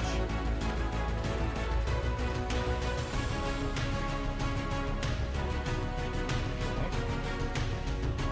Third guy is going to miss. Fourth one is going to hit for 13 points of damage. And you see this one twin here is beginning to begins to be taking these hard hits and is beginning to bleed. And these last two.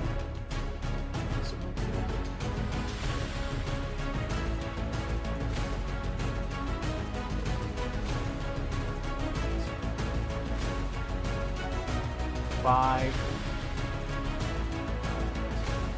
20. These are going to go after Takari, and they're going to attack the range. Takari does a 23 hit. 23. Yeah. You take 14 points of damage. I don't want to. Oh, too bad. Just You triple said- checking. The spell that he cast, it wasn't concentration based? It is not a spell. Well, motherfucker. And then the second spirit is going to attack. Natural 20. Okay. And you take...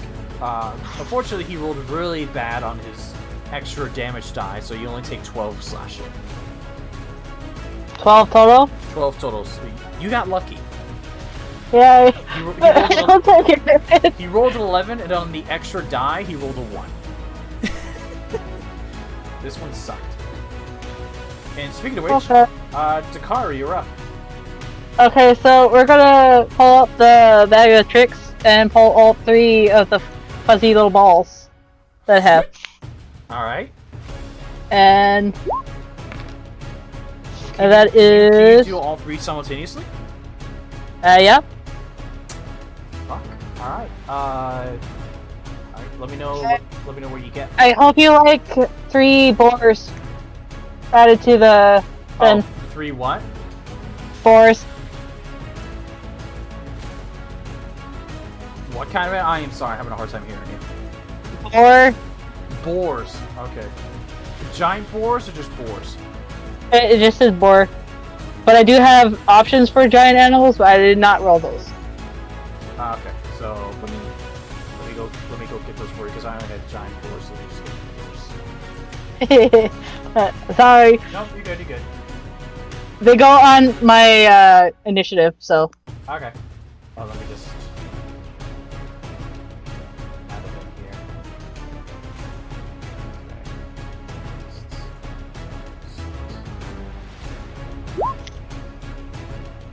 in here. Here's the thing says. Okay.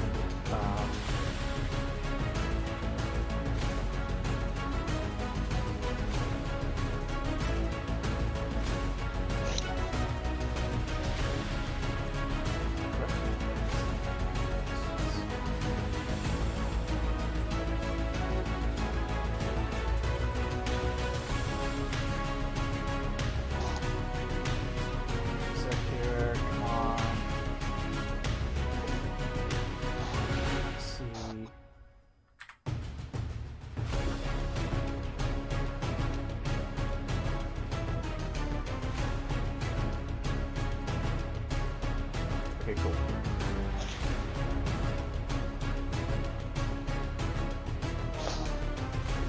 Okay, cool. And you summon 3 boars.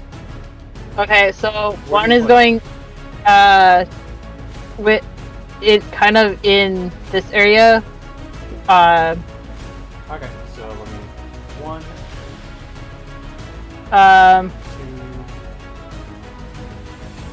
and okay, so one here where I just pinged at the bottom of that guy, okay. and then one here. Okay. And I do, as a bonus action, I can tell them to attack, so they will attack. Alright, I will make the attacks. Okay. And you want this 3rd board where it is? That's fine? Yep. Alright. Coolio. Nice use of the... And you want to know something about the bag of tricks? Go ahead. It's multiple use. Jesus. I can use it once per day if I use all 3 of the things. I'm surprised you can use all 3 of them simultaneously.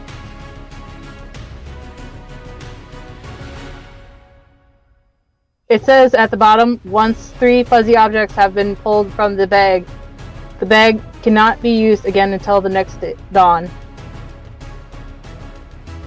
Yeah, they don't specifically say you can only pull 1 at a time. Nope. Okay. I won't argue. Alright, so they're gonna make, first we're gonna go with the top left board here. They're gonna make a tusk attack, advantage, which will hit for 5 points of damage. They can only attack once. Yep. Right? Yes, okay. The boar on the top right here is going to make an attack with advantage. Is going to hit for another 5 points of damage.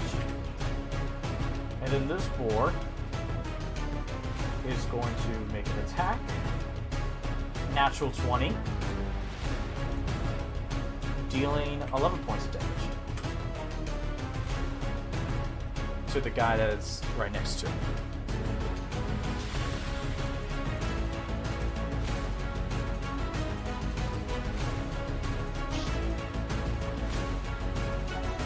Is that your turn? So is that all 3 of them then? Oh, that was all 3, yes. Okay. Yeah, that is my turn. Okay. The knights, they are going to hold their... They're all going to hold their action for this. And so they're going to spend their turn just waiting. And Dearest, it is back to you. Wonderful. My question. These are a undead berserker that are attacking. Yeah. Spirit berserkers, yeah. Right. So they're undead. No. But they're spirits, correct?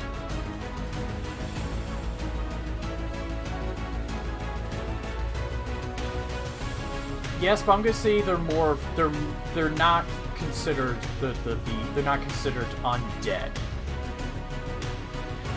Like they weren't brought back to life; they were just summoned. Right. So that's what undead are. They're not brought back to life. That's why I'm asking for. That's why I'm asking for clarification. If they're just, because I know it. Because that influences what I'm going to do.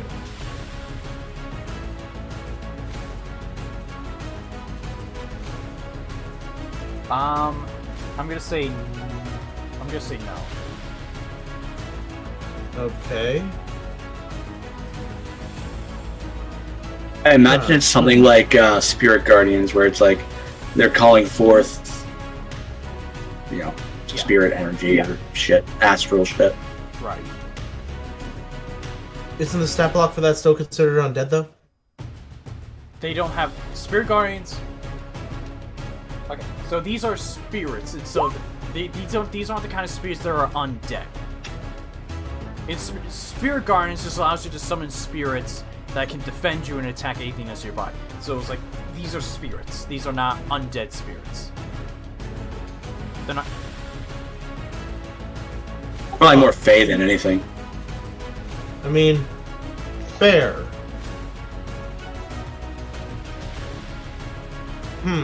Alright, cool. Yeah. Cause that changes a little bit what I'm gonna do. Give me a second. Let's do are they sentient or are they mindless? Do you just want me to roll an insight check or? Yeah, roll an insight check. Okay. They're following orders. Following orders, so they do not have a mind of their own. Alright. Actually, I made a little fuck up. Hold on, let me just. I guess I made copies of the twin tokens instead of just making two separate tokens. I'm just gonna swap these two. Because this one is the turn order, so I'm gonna delete this one. Then, because this one didn't take damage. Okay. So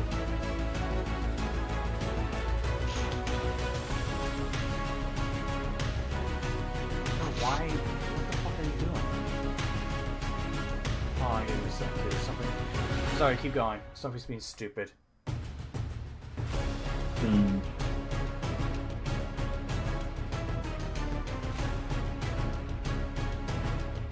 Alright. So, bonus action. Bardic Inspiration to Takari. You're gonna get a D12 to any saving throw you make. You're about to need it. Attack roll, ability check, or saving throw. Yep, you're about to need it. Because Takari's also poisoned too, so. Yeah, you're gonna need it. So. Because I'm casting this. Oh. This way. Ooh, okay. And how far does that? Technically, that guy's gonna need it too. Okay. So, these three berserkers.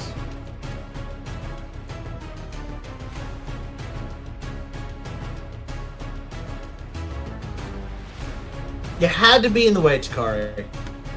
Alright, so I'll go ahead and. Where did you put me? I'm gonna need Takari to make a con save. Yeah, the reason I was asking about the undead is because if they were undead, they would get disadvantage on that throw. Oh, you said a con save? Yeah.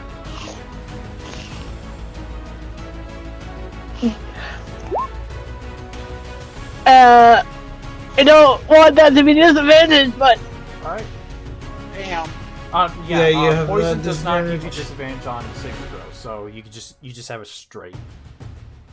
I didn't even need to give you that! Alright, cool. Keep it. I mean, You have it for 10 minutes. Alright, You have it for 60 more rounds. You're good. Here for my death rolls if I get that part. Alright, so the spirits will not make it. As for this guard here,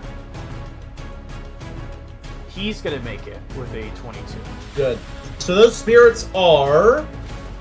They're gonna take 24 points of radiant damage.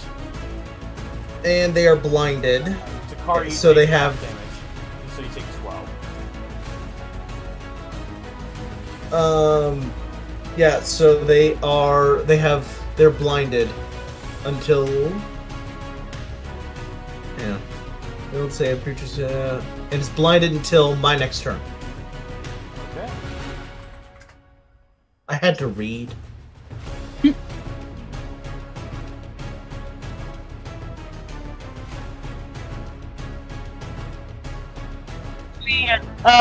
Very bad situation on my part.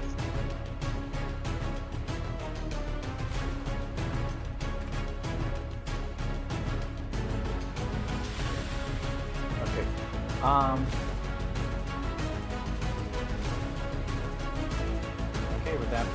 turn. We go back to the bottom to Duggock. You didn't answer my question. What was it? Am I also blinded? No. No, you're not. You made it. Okay. Okay. Alright. Because I was like, poisoned and blinded. Oh shit. You see Duggock is going to... Some of the scratches begin to heal up a bit. And, he's going to turn around first, face the Echo, and he's going to make an attack. Hugbear's just gonna look at him and say, "Don't you do it." Does a 16 hit your Echo? It doesn't. Alright, he's going to try again. 19 to hit your Echo.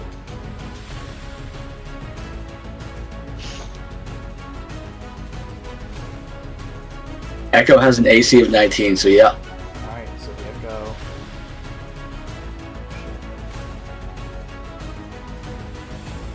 Echo disappears. We fucked up. And he's going to turn his attention back to Varda. Which Varda is no longer frightened. Bop, it is your turn.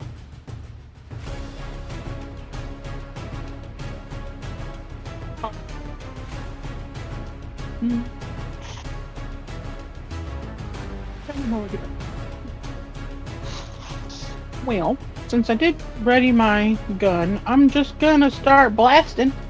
I'm gonna start blasting. Alright, go ahead. This one first. Fired in a mist.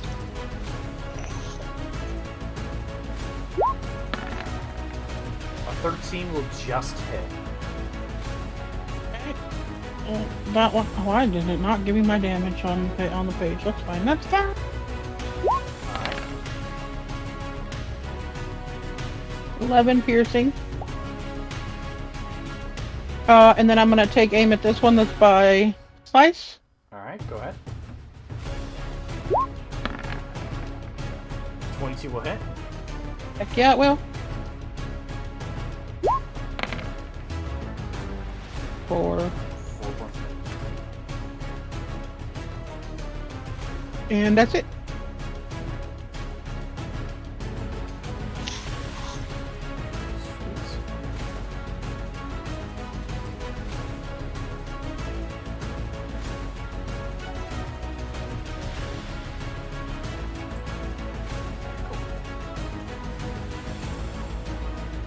Alright, with that being the end of turn, Duggock is going to use a legendary action to attack Varda,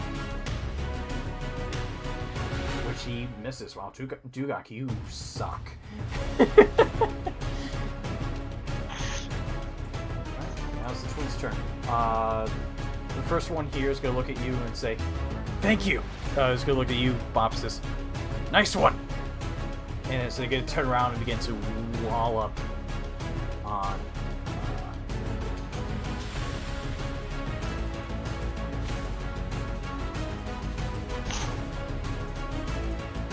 make 3 attacks on the spirit that he's now flanking and will get advantage on.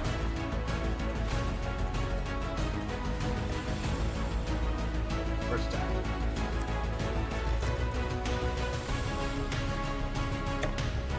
Hits for dealing 12 points of damage. Second attack hits for 16 points of damage. And lastly, 24, which will hit for another 16.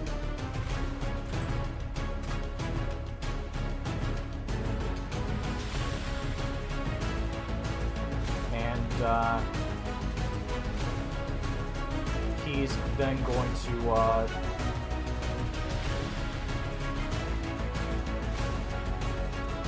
he's going to call over to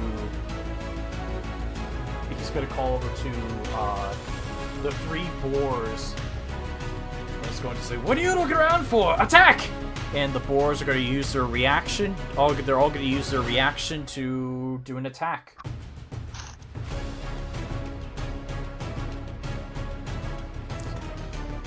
Yeah, they're all going to use the boars are going to use their reactions to make an attack on the spirits. The boar on the top left is going to hit for 5 points of damage. The boar that he's flanking with also rolls and makes a hit for 4 points of damage. Or the bottom here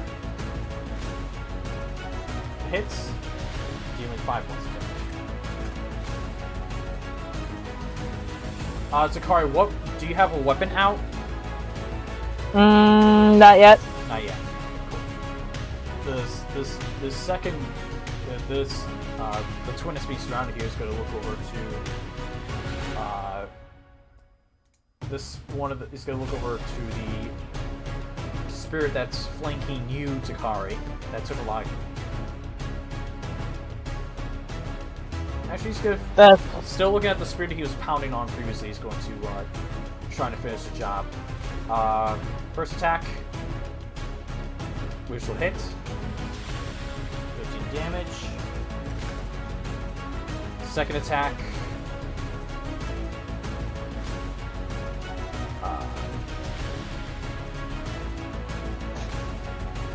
Is going to hit, and it's going to finish off this spirit over here, which I think is a fucking scroll to the top of the map. It's like an idiot. And then it's going to make a third attack onto the spirit that's flanking you, Takari. Okay. Which hits and deal an 11. Damn it. As he turns around and tries to help you out.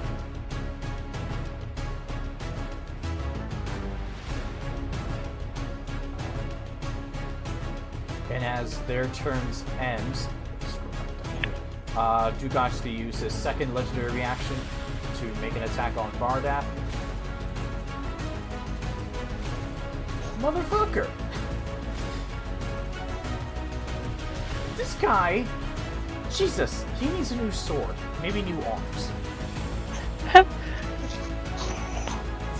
it. Give him Dearest soul ones. Slice her up.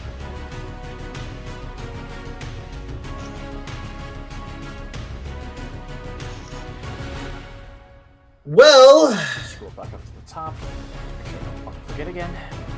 if that's the case,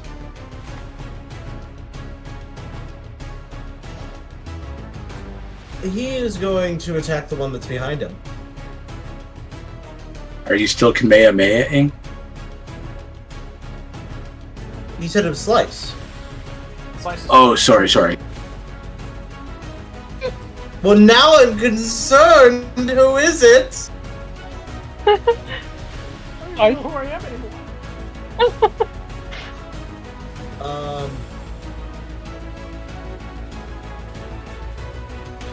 Okay, cool. So what he's gonna do is he is actually, you know what? He's going to shield bash this one. Alright. I need to select that one. There we go. I did the thing. Maybe if I can see. Yeah. He's a shield master shove. So he's using his bonus action to try and shove a creature within 5 feet of him away with his shield. Alright. So what is this? How does he shove? Is it an attack? Is it a saving throw? I don't know. It says bonus action. So give me a minute. Yeah, doesn't give me any. Oh, if you What is it? Is it contested athletic? You know what? No. It's a thing on top of if I land a hit. Okay, cool. So we're gonna do something interesting this time around. Slice is going to attack this top one. Okay, go ahead. And boom. He's gonna get inspiration for that because that was sad, and I want this to work. Alright. 13 just hits. Cool. So he's gonna do that. Here's the damage. And he's just shoved back 5 feet.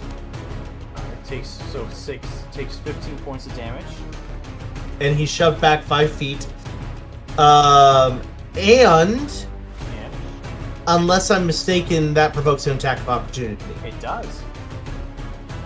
I'm learning.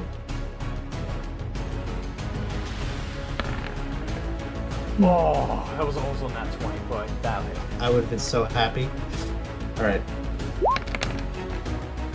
21 points of damage. 21. It is holding on to dear life. And now for his second attack, because this is now technically his second attack. Yep, He is going to attack the one behind him. Which will be an advantage because he's flanking with the bullet. Yes. So give me a minute, because I have now learned how to roll with advantage on this stupid thing. Look what I did it right! Look at that! 16 will hit. 17 points of damage, alright. And then he's going to action surge. Oh, Christ. Alright, go ahead. All attacks with advantage.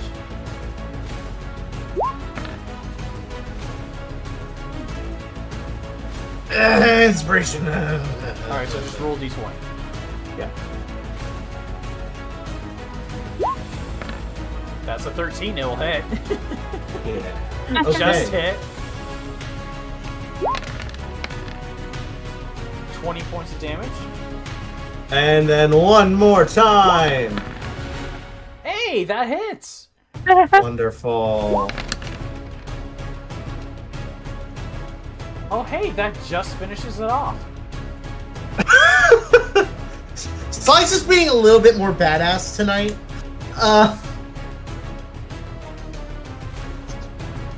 A wedding. He was having a good day, and now this. And that's his turn. You see, he goes, looks up to the big one, and says, "I agree. Whatever Duggock has set up, it is fun." And he's getting ready to do. Oh God, Slice is getting high. He doesn't seem to be getting high. He's actually just enjoying it Oh, okay. for now. Yeah. And at the end of Slice's turn, Duggock's gonna use his third legendary action to do an attack. Fucking hit. Yes, he does. For 12 damage.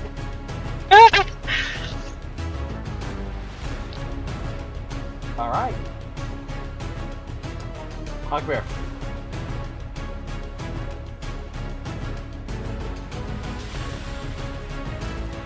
I'm going to Yes, resummon the You see, as Echo. Duggock's making all these attacks, you hear him just yell, "You're going to stay dead!" And you're going to resummon the Echo.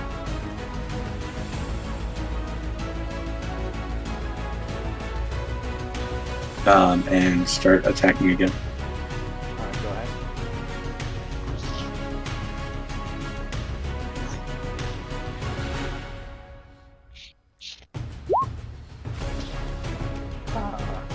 I'm assuming that's with the, Yeah, Okay, cool. forever and always. That will hit. 5 damage.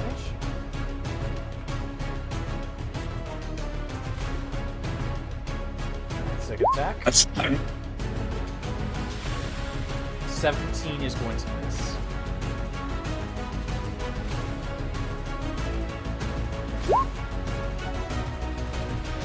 And 18 is going to miss. I'm going to use my last incarnation attack. Go ahead. That's gonna Wasn't meant to be. Wasn't meant to be. Just one strike. That's it. Nothing else. Will that be the end of your Whoever dies, I'm just going to revive them tomorrow. Would that be the end of your turn? Yeah, after telling them both that. Okay, cool.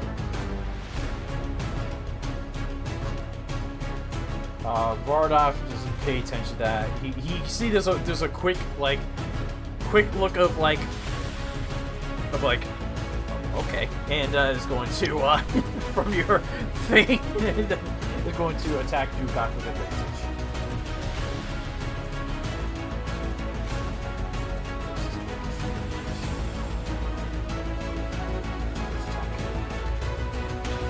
Natural 20. In which he deals.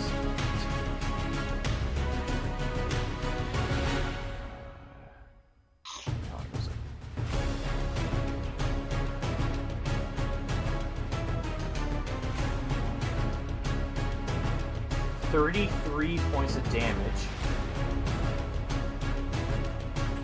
from that strike. Second attack. Put your back into it. Oh, wow, it's gonna miss horribly. Stop fucking up. Third attack hits for 17 points of damage. Mildly better. Christ! I like how you just become this passive aggressive, just sitting on the sideline while you're just. This is some bullshit. Alright, now it is Berserkers. The one here being surrounded by this one up here is going to keep attacking. It's going to keep attacking the twin. Just to try to bring it down. Natural 20. Dealing 18 points of damage.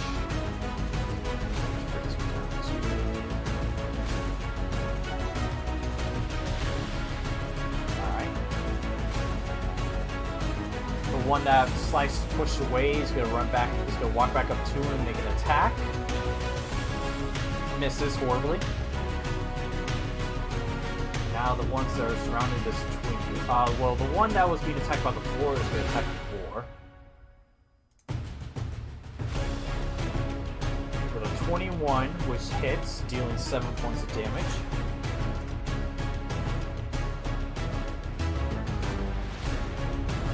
This one, the one at the bottom left here, is going to move up to the boar and also make an attack to try to help finish it off. Which he does. Dealing 8 points of damage. The boar's gone. Those guards didn't do anything, right? They just kind of stood there. They're just standing there. It looks like they're holding position. And then this guard at the bottom left here is going to make an attack. Big boy here.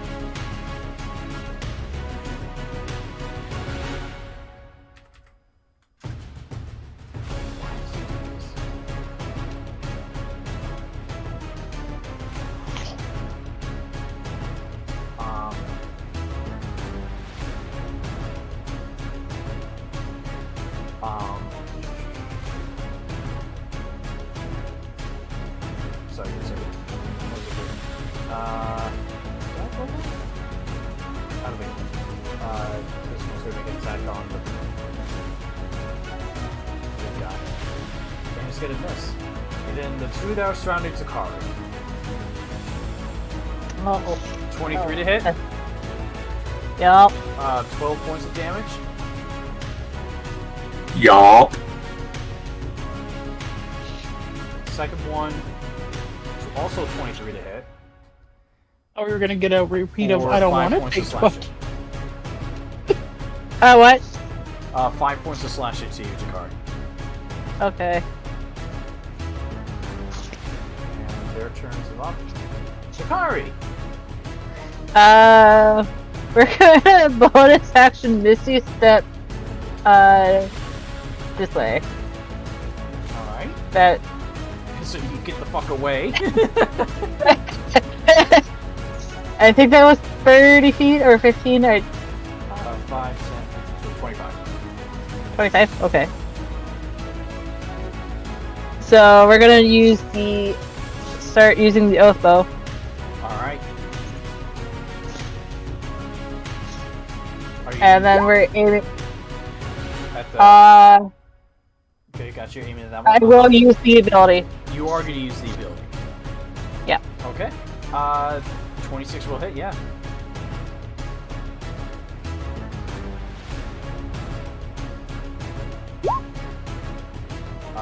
Dealing 18 points of damage. Still standing. Okay, and second attack. Go ahead.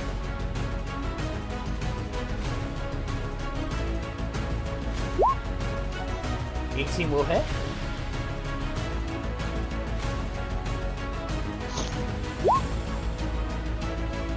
Points of damage. And then the boars are on my initiative then. Okay, cool. And what you get to tell them to do?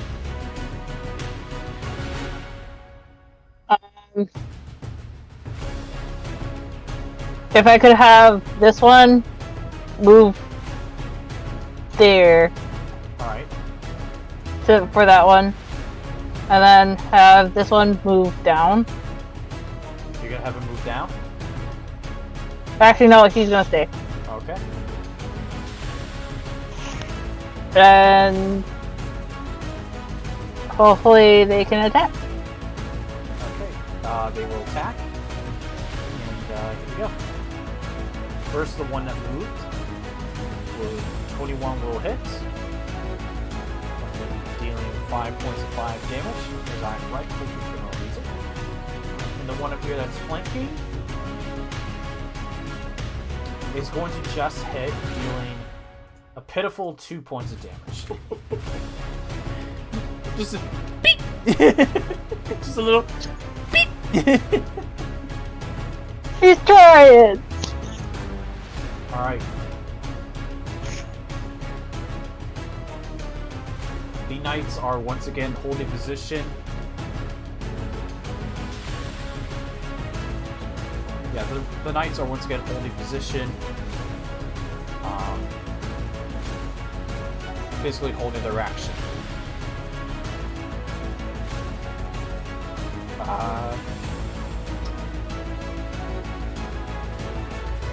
Dearest. Yes. So, moving here, and since I'm going to drop down 5 feet, so I am missing this boar with my sunbeam, but I will be hitting all 3 of them. Give me a sec here. Things are just not working correctly right now. I just need to, Did you break it?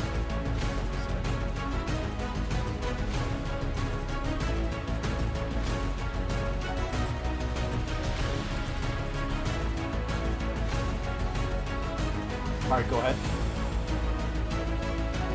Oh yeah, so he's gonna fly here, drop down 5 feet, so he's missing the boar still, but he's hitting all of them. Alright, go ahead.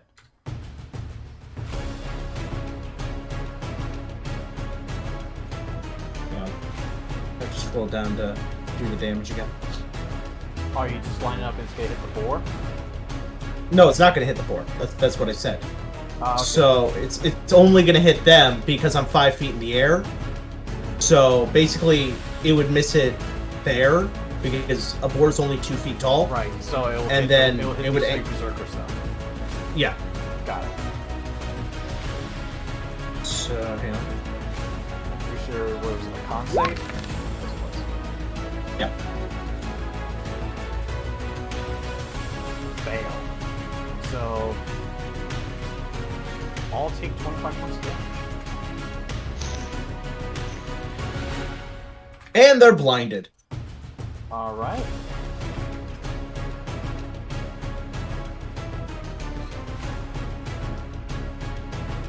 Good to know. And then he is going to be using his. He's going to. Can I ready a bonus action? Is No. that possible? All right. Well, never mind then. Is that your turn? Yes. Back to Duggock. He's going to once again swipe to get this bug of an echo off of his back. Don't you fucking do it. Don't you? First attack, 14. Nope. Second attack, 22. I don't do it, but he's just making me angry.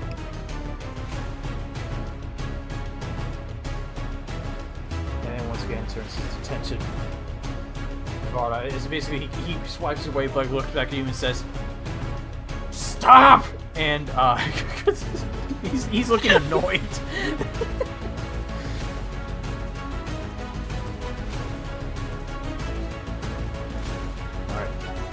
That'd be the end of his turn. Wow.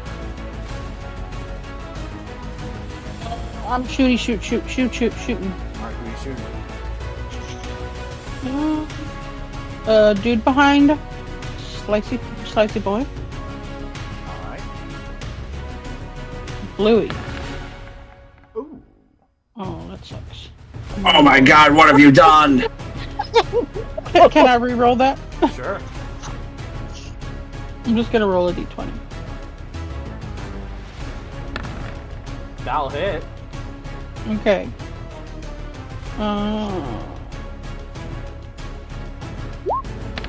14. And you finish that one off. Fucking better. Is this a bad guy? The boar? No, okay, that's a boar. Just fucking murder it. Goodbye!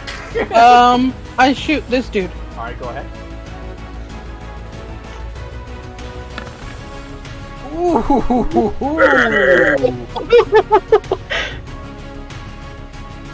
Technically, you would have had advantage, but you don't need that advantage, so 17.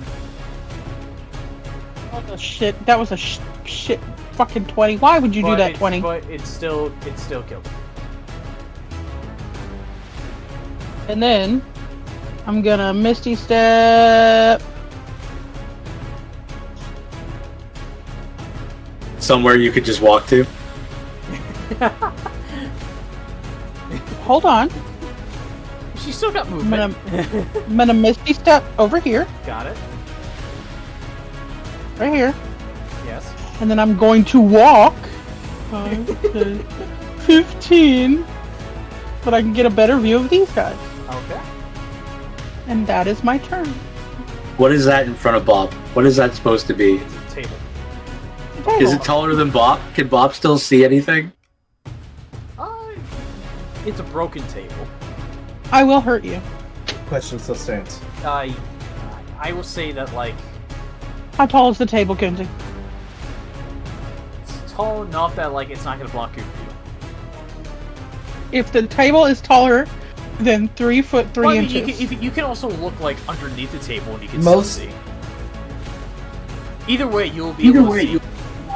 You have half cover. Look at you. Yeah, I got half cover. Alright,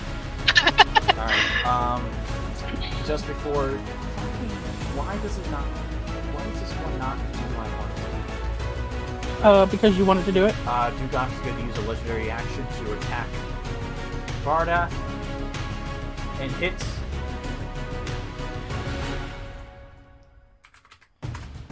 Duggock would look so much cooler if he could just hit. I swear he's It's cool. funnier that he doesn't, though. I swear he's cool, guys. I swear. Not anymore, he's not. I mean, he lost to Dearest in something. I mean, come on. I meant in combat. Alright, now it's the twins' turn. The one on the top here is going to He was cool. finish off the spirit that's right in front of him. And he does. I gave him a cool nickname and everything, and now he's an asshole. And then he's going to run along. 20. Get over here. He's going to attack the spirit that he's flanking with. Doubly smelly. Natural back now. 20. Oh wow, and finishes that one off. Yeah, that spirit had 26 HP left, and this guy rolled 27 damage. So it's like 5, 10, 20, 25. And it's going to attack this one at the bottom.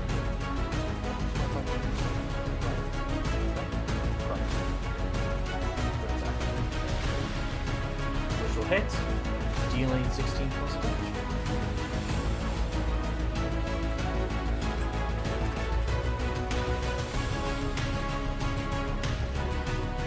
And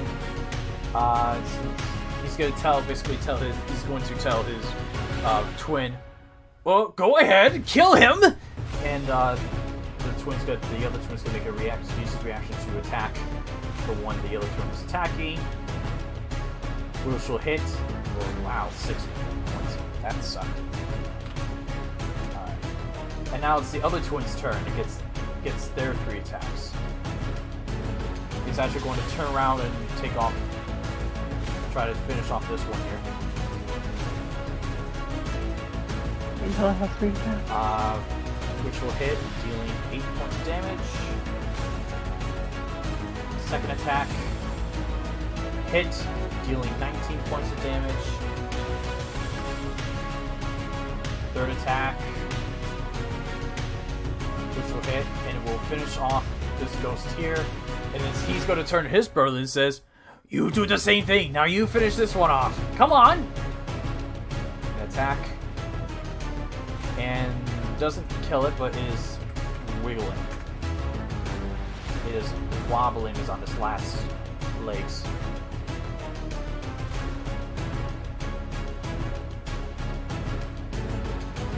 And just as the turns ends, Duggock is going to make a legendary action to attack Vardath, which hits 14.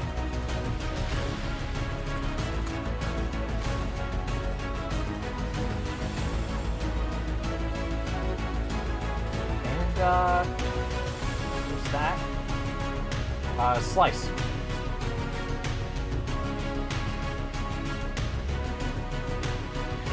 I mean,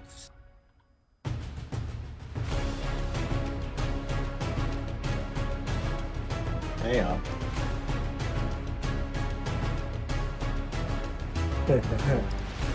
Slice is going to Misty Step over here Okay. and unleash 2 flaming attacks on that last ghost. Go ahead. Which will hit. Dead.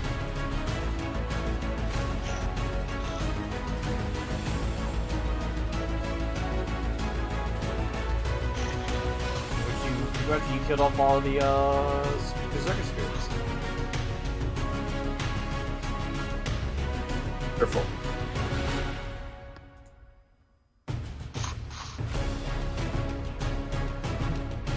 You see the twins look at him and says, they both give a thumbs up and say, "Good job!" So I says, "You two did well also." It looks back and it looks around one of those. But what about those guards? And you see they're all like in stance. They're all like with their shields in front, with their swords out, watching you all very carefully. As you begin to look and you notice, they seem to be blocking the entrance.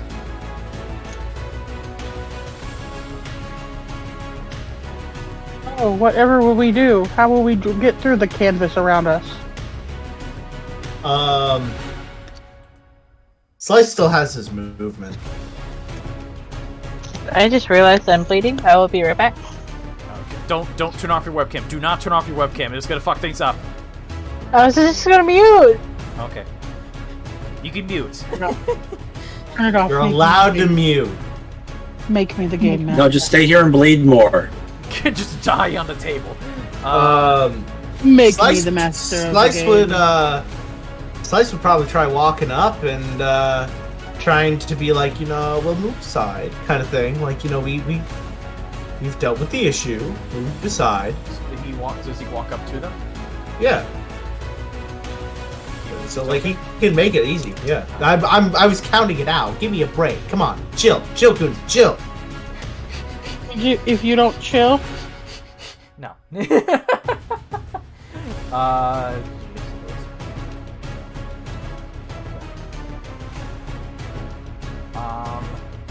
Two questions for you, Dearest. For 2 questions for you, Boyo. Does a 22 hit slice? No. Does a 13 hit slice? What is your opinion on that? I'm guessing no. You see No. the 2. a 22 doesn't hit, but a 13 does. Hey, you never know. You never know. That's my favorite thing. I made a character whose AC was negative. You hit him with a 2, but you couldn't hit him with a 30. So as Slice begins to walk up and we make peace, they're like, Oh, if you wouldn't mind, we'd like to check up on our friend Hugbear that is out there. We'd like to help him. And you see the two knights that are out there. They swing the swords at him. He quickly vanishes. And they both look at him with intent. And they both go. And they both shake their heads no. Oh, well, now we gotta kill you. Okay.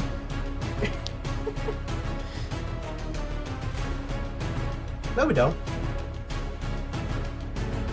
Hey, I know they're Slice's still turn. asleep. That's Slice's turn. Hugbear. I'd like to summon my echo.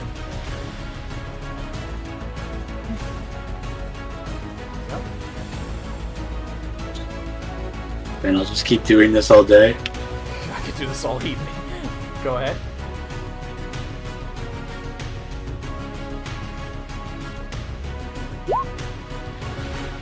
What do you want to hit? 21 does hit for damage. Okay. Second attack. Take one of those 2 19s. Yeah, that'll hit for 33.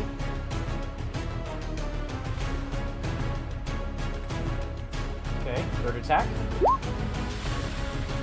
That'll hit for 25. You see the blood is starting. His blood is starting to come out more than his wounds can heal.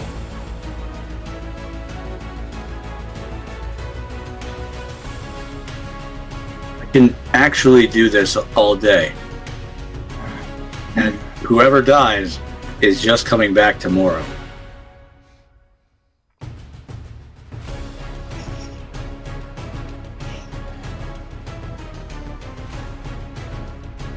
You see, Duggock looks back to you. Shakes his head. He dies.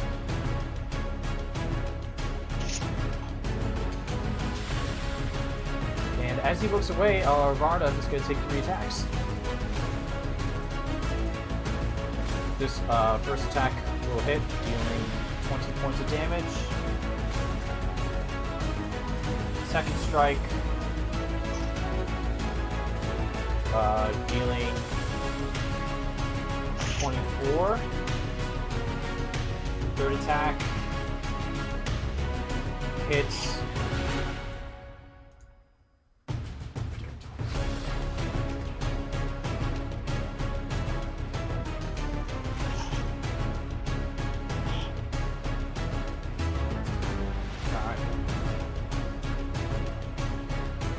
Duggock does not look well. He's like Really? He looks You don't good. think he's not full health still? Takari, your turn. I had a plan, and then I realized that I was bleeding, actually bleeding. So,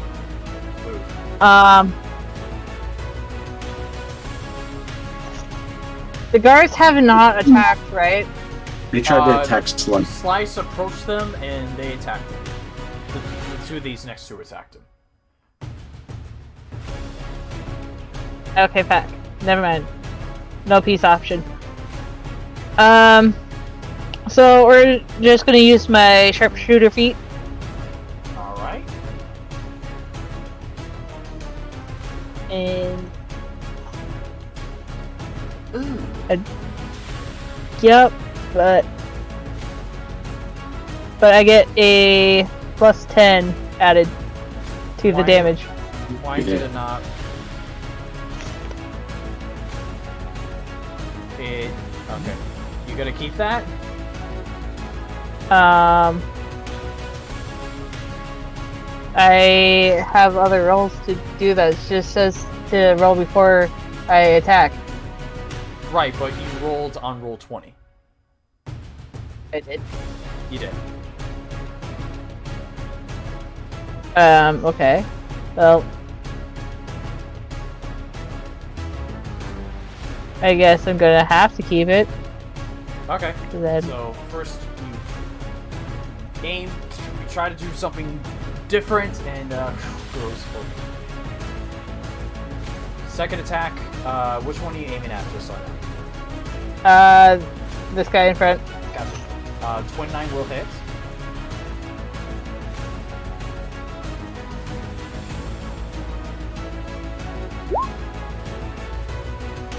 Uh, 12 points of damage.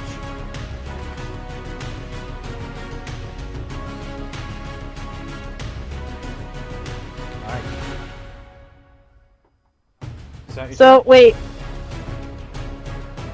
Kunzi, I'm confused. Okay. That first one, well, it does say 12 minus 5. Didn't add the plus 12 modifier. So it would be 19 to hit still. 19 would hit, yes. So go ahead and just roll me the 1d8. 1d8? Just 1d8. Plus 5, so 6 points of damage. Plus the 10 from sharp. Plus 10, so 16. That guy is not looking well. Like, that was just the feat. That wasn't actually my attack. Yeah, I don't know why it did that. That was weird. It's okay, you've made both attacks now. So I guess You from nearly now murdered on, what you should do is, if you were going to do sharpshooter, just do a normal attack roll, and I'll manually subtract the 5 and add the 10, etc. Okay, yeah. Because I am confused by it. Yeah, don't worry about it. Alright, so... A bonus action, Hail of Thorns. I gotta get back up to the top, though. Okay, cool. So you prepare your next arrow with Hail of Thorns. Yep.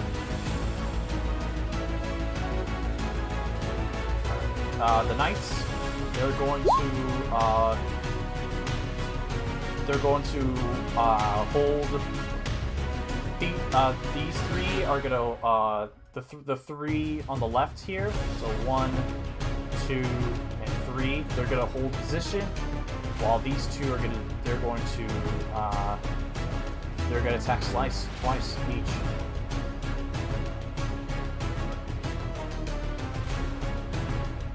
First attack, that's a natural 1. Second attack, 2 natural 1s. What the fuck? Break their swords off on his armor. Alright, third attack. Okay, 23 to hit slice. That is his AC. Slice takes 13 points of damage. All right. Second Cool. attack, First hit he's gotten tonight. and that's a 14. That's gonna miss. And the other 3 are just gonna hold their action. Dearest. Time to resolve this peacefully.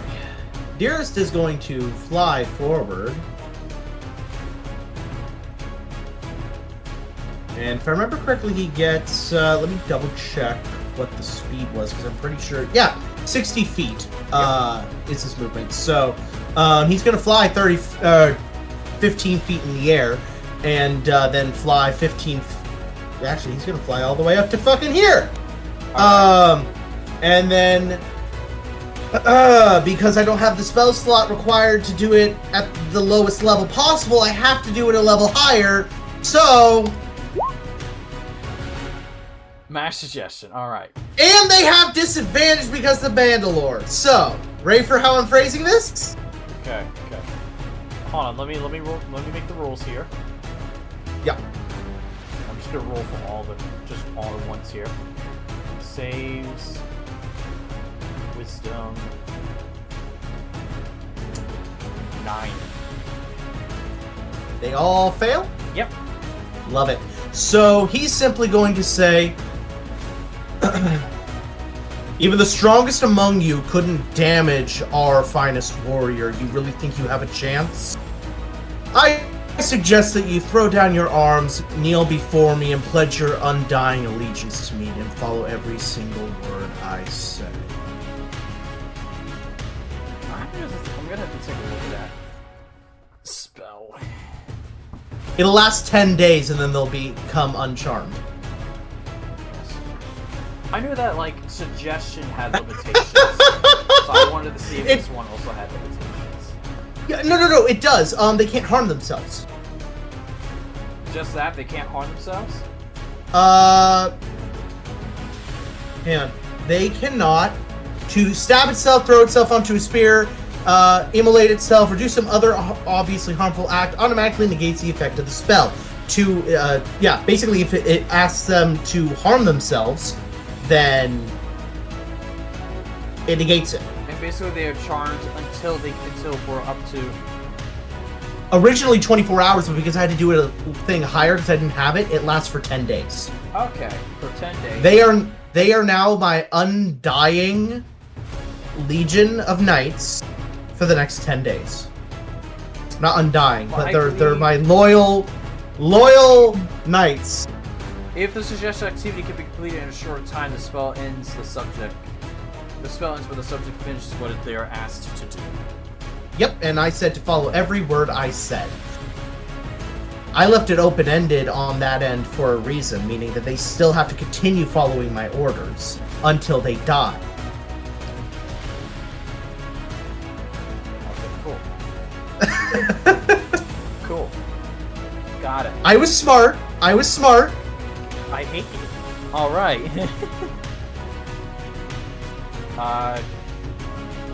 Duggock. On his... he's gonna look back towards you, Hugbear. He's gonna say...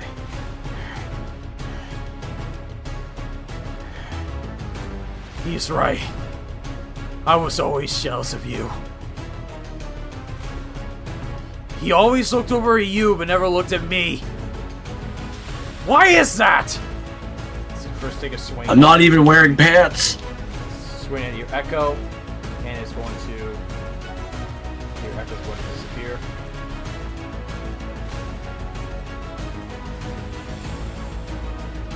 You just kill my echo again? He did. Does he want me to step the fuck up? And then I do switch think it back that's to Vardak. oh. And make an attack on him, which hits. For 13.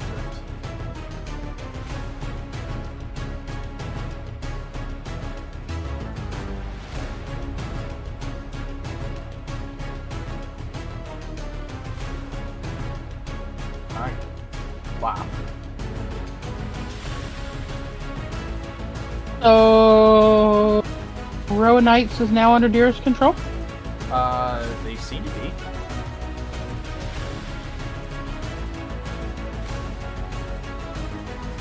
He hasn't given them a command yet. Except to throw down their arms, I guess, but they do that on their turn. Yep. And kneel. I'm not sure if they attack you still.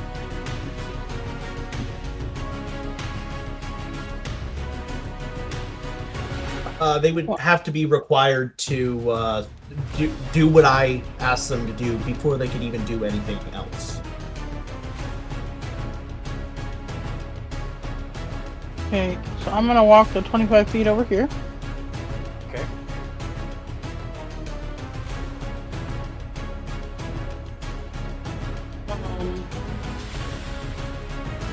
With my gun still in my hand. Okay.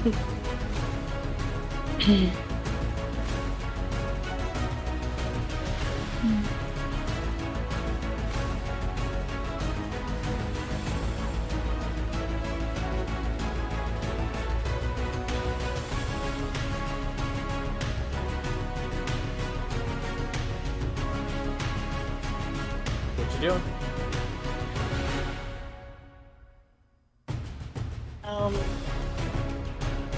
I don't know. Hold on.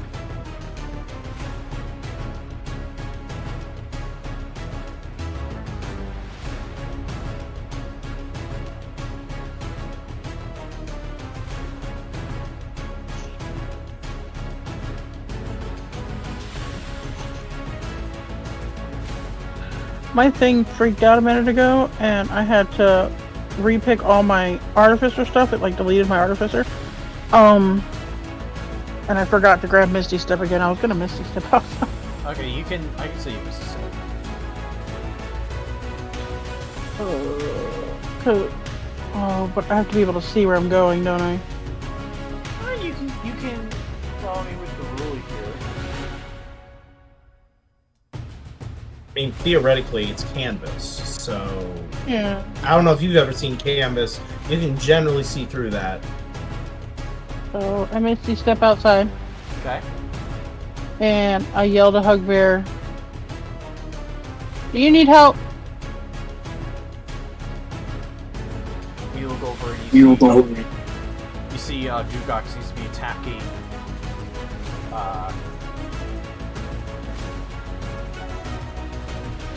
Duggock seems to be attacking someone. And Bonnie wishes to use a legendary action to attack him. Misses. Oh, I know him. I've seen him. Okay, yeah, you recognize this is Varda, who is the Goliath from Jesmium that Hugbear let walk away. Yep.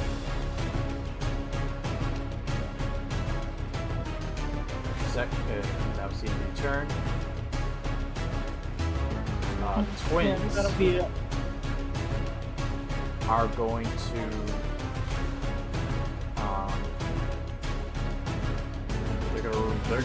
they're gonna see that Bob went outside, so they're gonna start to head outside. They're gonna go 5, 10, 15, 20, 25, 5, 10, 15, 25, 5, 10, 15, 20, 25, 5, 10, 15, 25. It was all going to use their action just to run out. And see both of them look. And they're saying, "Well, they both look at the Vardath and they say, well, there you fucking are! You were missing a whole party here! I'm not sure where you were hiding this whole time!"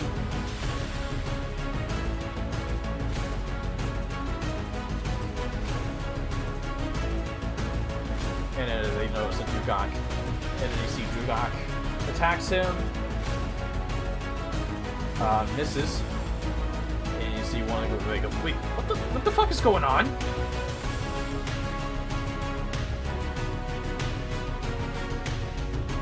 And Slice's turn. The knights seem to be letting people walk right past them.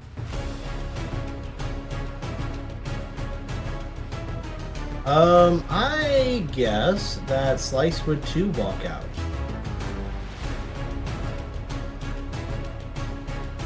Alright.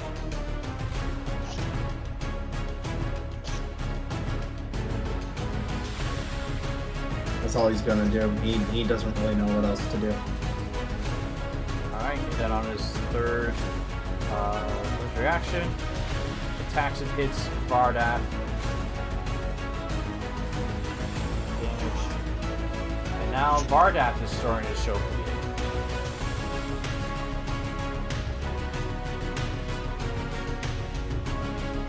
Hugbear.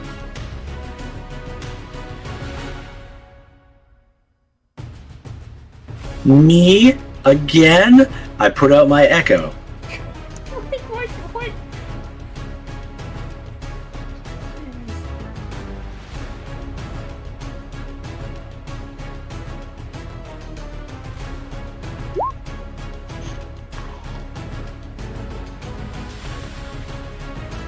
Alright. And, how do you want to, paint the picture for us?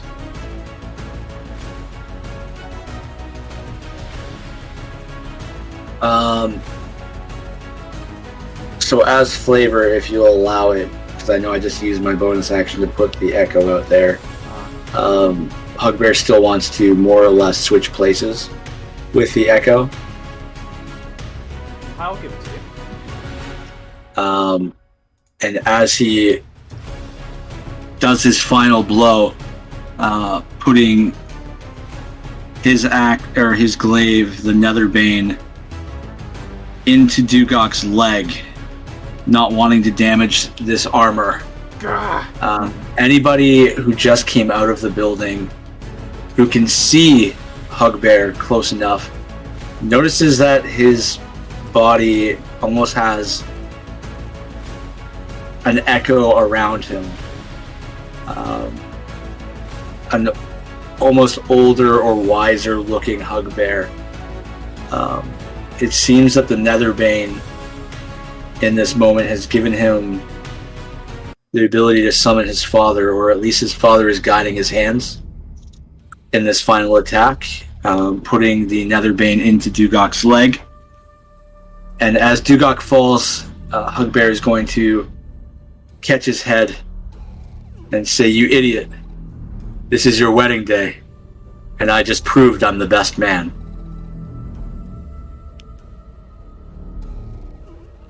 Alright, and give me a sec here. Wrong time, give me a sec. Okay. And you catch him, and he just falls limp. Eventually just falls limp on the ground. And you see Vardath's standing there.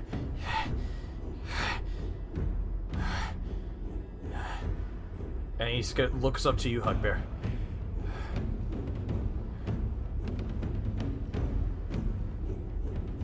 He's the one that did it, Hugbear. He's the reason why it's just you and me now.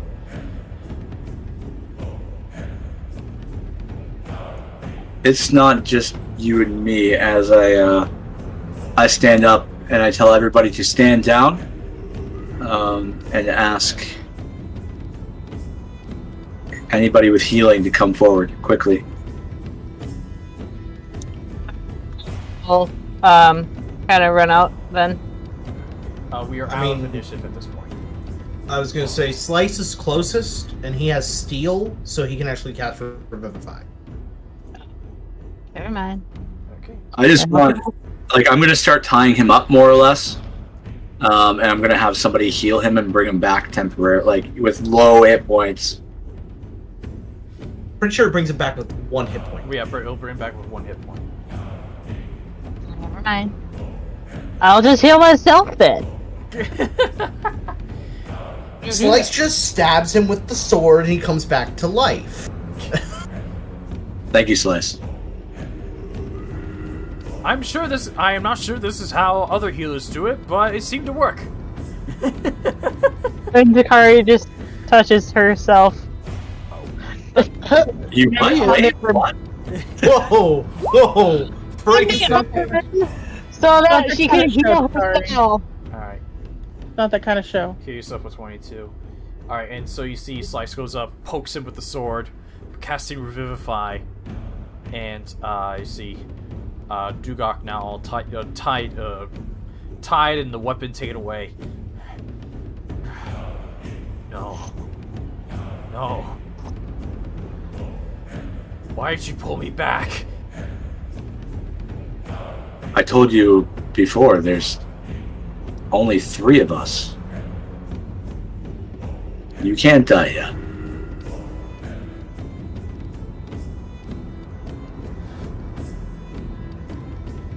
But you know what I did. You just made a vow to a woman.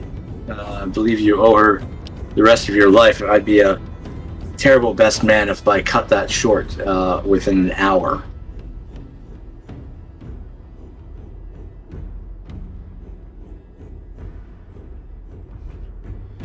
You see, Heletris eventually comes around the corner, and the visibility already have dropped at this point. You see that she just... Oh, she was invisible that whole time? No, Yes, she was yeah. visible until Takari casted Hail of Thorns. Oh, Got you, okay. You see she comes around the corner and she goes... What happened? I think my brother here was feeling the effects of the pressures of marriage and a life of poor choices. You see he just sits there and just his head is down.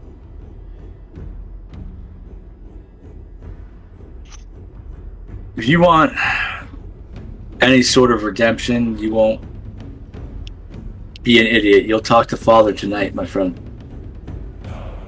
How would I talk to Father? Well, you'll see. And so you lift him up, and well, you walk back over to the castle to figure out. Yeah, we'll take him to the castle, and I'm going to make a point of stripping him of this armor and giving him his old stuff back, and seeing if anybody in the party can figure out how he did that spirit thing.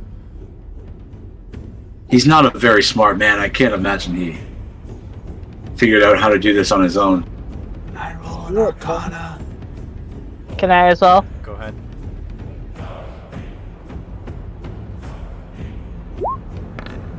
Buff's just following along behind everybody, going, I have no idea You what's going guys on. find. I'll say, Dearest, you find the horn that you gave him, but then you find a second horn.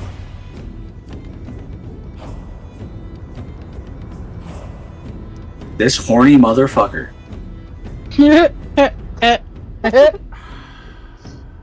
On this, the day of his wedding? How dare he be horny? Which you can sense magic off of it.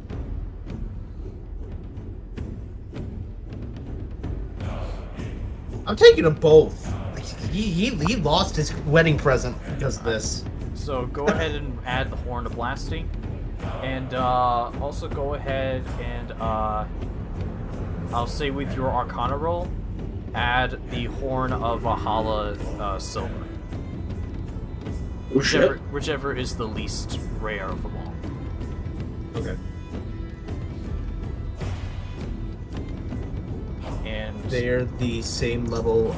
Hugbear, you could go ahead and add the obsidian flint dragon plate armor to your inventory. Ooh. Okay. Did I ever get to eat my cake? What kind of weapon did he have? It was just a great sword. Just a regular... Man, I gave you a kingdom. You can't even get yourself a magical bucket weapon. Apparently not.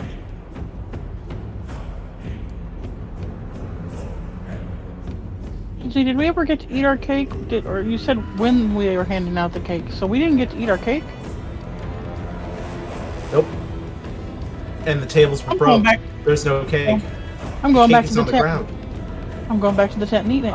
Cake is then presented to you, Bob. The knights give you cake. The knights give you cake. Thank you. Oh, it's so cute. The knights of Dearest give you cake. A nice of the way, give us cake. Alright. Fucking cake. I wanted wedding cake. That's the only reason I came, because So, Corra right was all now- like, "I want wedding cake." So right now, you guys are currently back at the castle, surrounding the tied-up Duggock, stripping him of his father's armor and his weapon with his Is he armor. naked? But no, he's not naked. He was given his old armor. He was given his old armor back, so they just put that back on him. So he's still tied up. And so he just sits there in total defeat and embarrassment, along Let them with eat cake, goddammit. Varadath, who is standing next to Hugbear, attending to his own wounds. As you guys determine what you're gonna do next, this is where we're gonna end tonight's session.